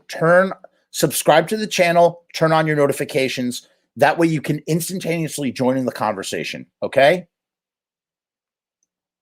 Press them all at 45 RPM, so there's 10 discs. Can you explain Euthanasia 138? Explain how that works. Why is it that it's higher quality at 45 RPM? Do I own the box sets, Jeff? Are you talking about the Misfits and Sam Hain box sets? If that's what you're asking, I do not own them in physicality, but I do own them digitally. Let's talk. No! How dare you, Dagger? Why would you say that? Why? I'm not doing it. But I will tell you, I was approached by someone about doing a ultimate throwdown episode about this, and like a marathon, like we're talking about doing like a 12-hour marathon, and it might go down. It might go down. It's like tape. The faster the tape, the higher the quality. Gotcha. So 45, which means you would need more real estate, which is why you would have less. Gotcha. Wow. Okay. I gotcha. And that creates higher fidelity. That's very interesting. So then there's 76 RPM. Is that like super duper? Is that like 8K essentially when you think about it? 78 RPM shellac records for top fidelity. Wow.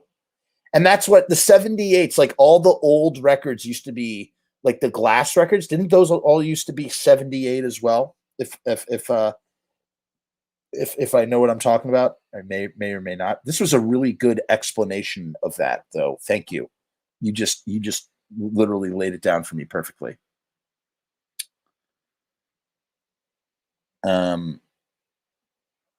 Wow, for real, dude? You're joking. AM says, wait, are you serious? Are you talking about yourself, or are you just saying in general? I'm curious to know. I live in Arkansas, so I went to a local record shop and found both Sam Hain box sets and Misfit boxes the same day and had to drop money on them. How much were they, Ballad, if you don't mind me asking? Kind of curious to know. He ain't coming. I'm out in 5, need beer. You know what? I'm ending this at 3 hours sharp. Yes, myself. And you want to know something? I'm not a dick. I'm not going to be a dick to you. That's totally understandable. And you want to know where I would start, honestly? For Sam Hain, start with Initium. I would start with Initium, especially the first side of Initium, because like Black Dream and Horror Biz and Macabre, like that's a great way to sort of enter into Sam Hain. And then I would go to maybe November Coming Fire. No, I would go to Unholy Passion. I would go in order. And then for Danzig, dude, I would start with Danzig 1. Danzig 1 and Danzig 2. That's really that's your gateway right there. So Initium, Danzig 1, and Danzig 2. And you can listen to those records all the way through. I would start with Danzig before I start with Sam Hain. And the reason why I say that is because it might be more commercially accessible to you, because Sam Hain is such a weird music, dude. It's wonderful music, but it's like, it's really out of the box. So it might be more of an acquired taste. Sorry if I mentioned this before. Today's the 37th anniversary of the first Sam Hain show. That's awesome. At the Rock Hotel with, what's his face? Mrs. Fox, that was 99 Sam. You know, but those two were good investments because they appreciate in value. They're both out of print. Both hard to come by. Waiting for my stimulus so I can get the Sam Hain and Misfit stuff. Priorities. Yeah. In order is best. In my personal experience, I didn't care for Initium at first. Unholy Passion was what wrote me in. Interesting. Interesting experience you had there.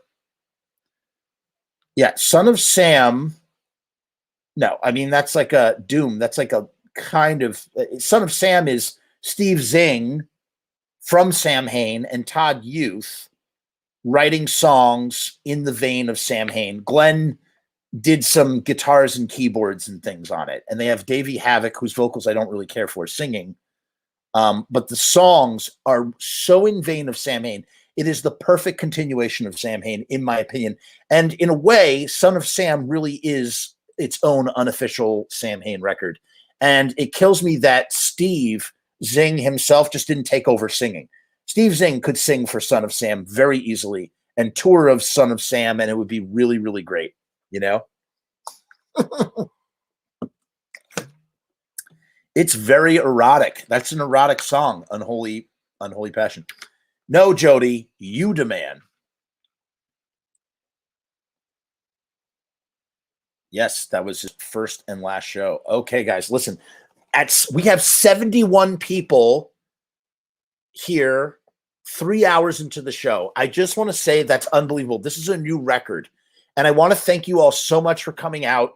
Please like, share, and subscribe to this channel. Guys, please explore the channel. There's so much content, so much Misfits Sam Hain, Danzig content, lots of different content. If you like Return of the Living Dead, I talk about the stuff that I find interesting. And just explore my channel. I'm always producing new videos. I have enough clips to do a new video upload every day for 2 months. So yeah, Ballad, I've noticed that too. It has grown drastically, and I'm really stoked about that. Thank you. And I just want to say thank you guys for showing up. And if there's something you want to see me explore, us together, because you're here in the chat, we're together, you let me know. In the meantime, we end the show the way we always end the show. Peace and haircut. By the way, I see what you just wrote. Return of the Living Dead is your childhood. Dude, check out my Return of the Living Dead content. You are going to love it. We did a commentary on Return of the Living Dead. It's on this channel. Hey, Rue. Rue is quiet, but he's always listening. Rue, good to see you.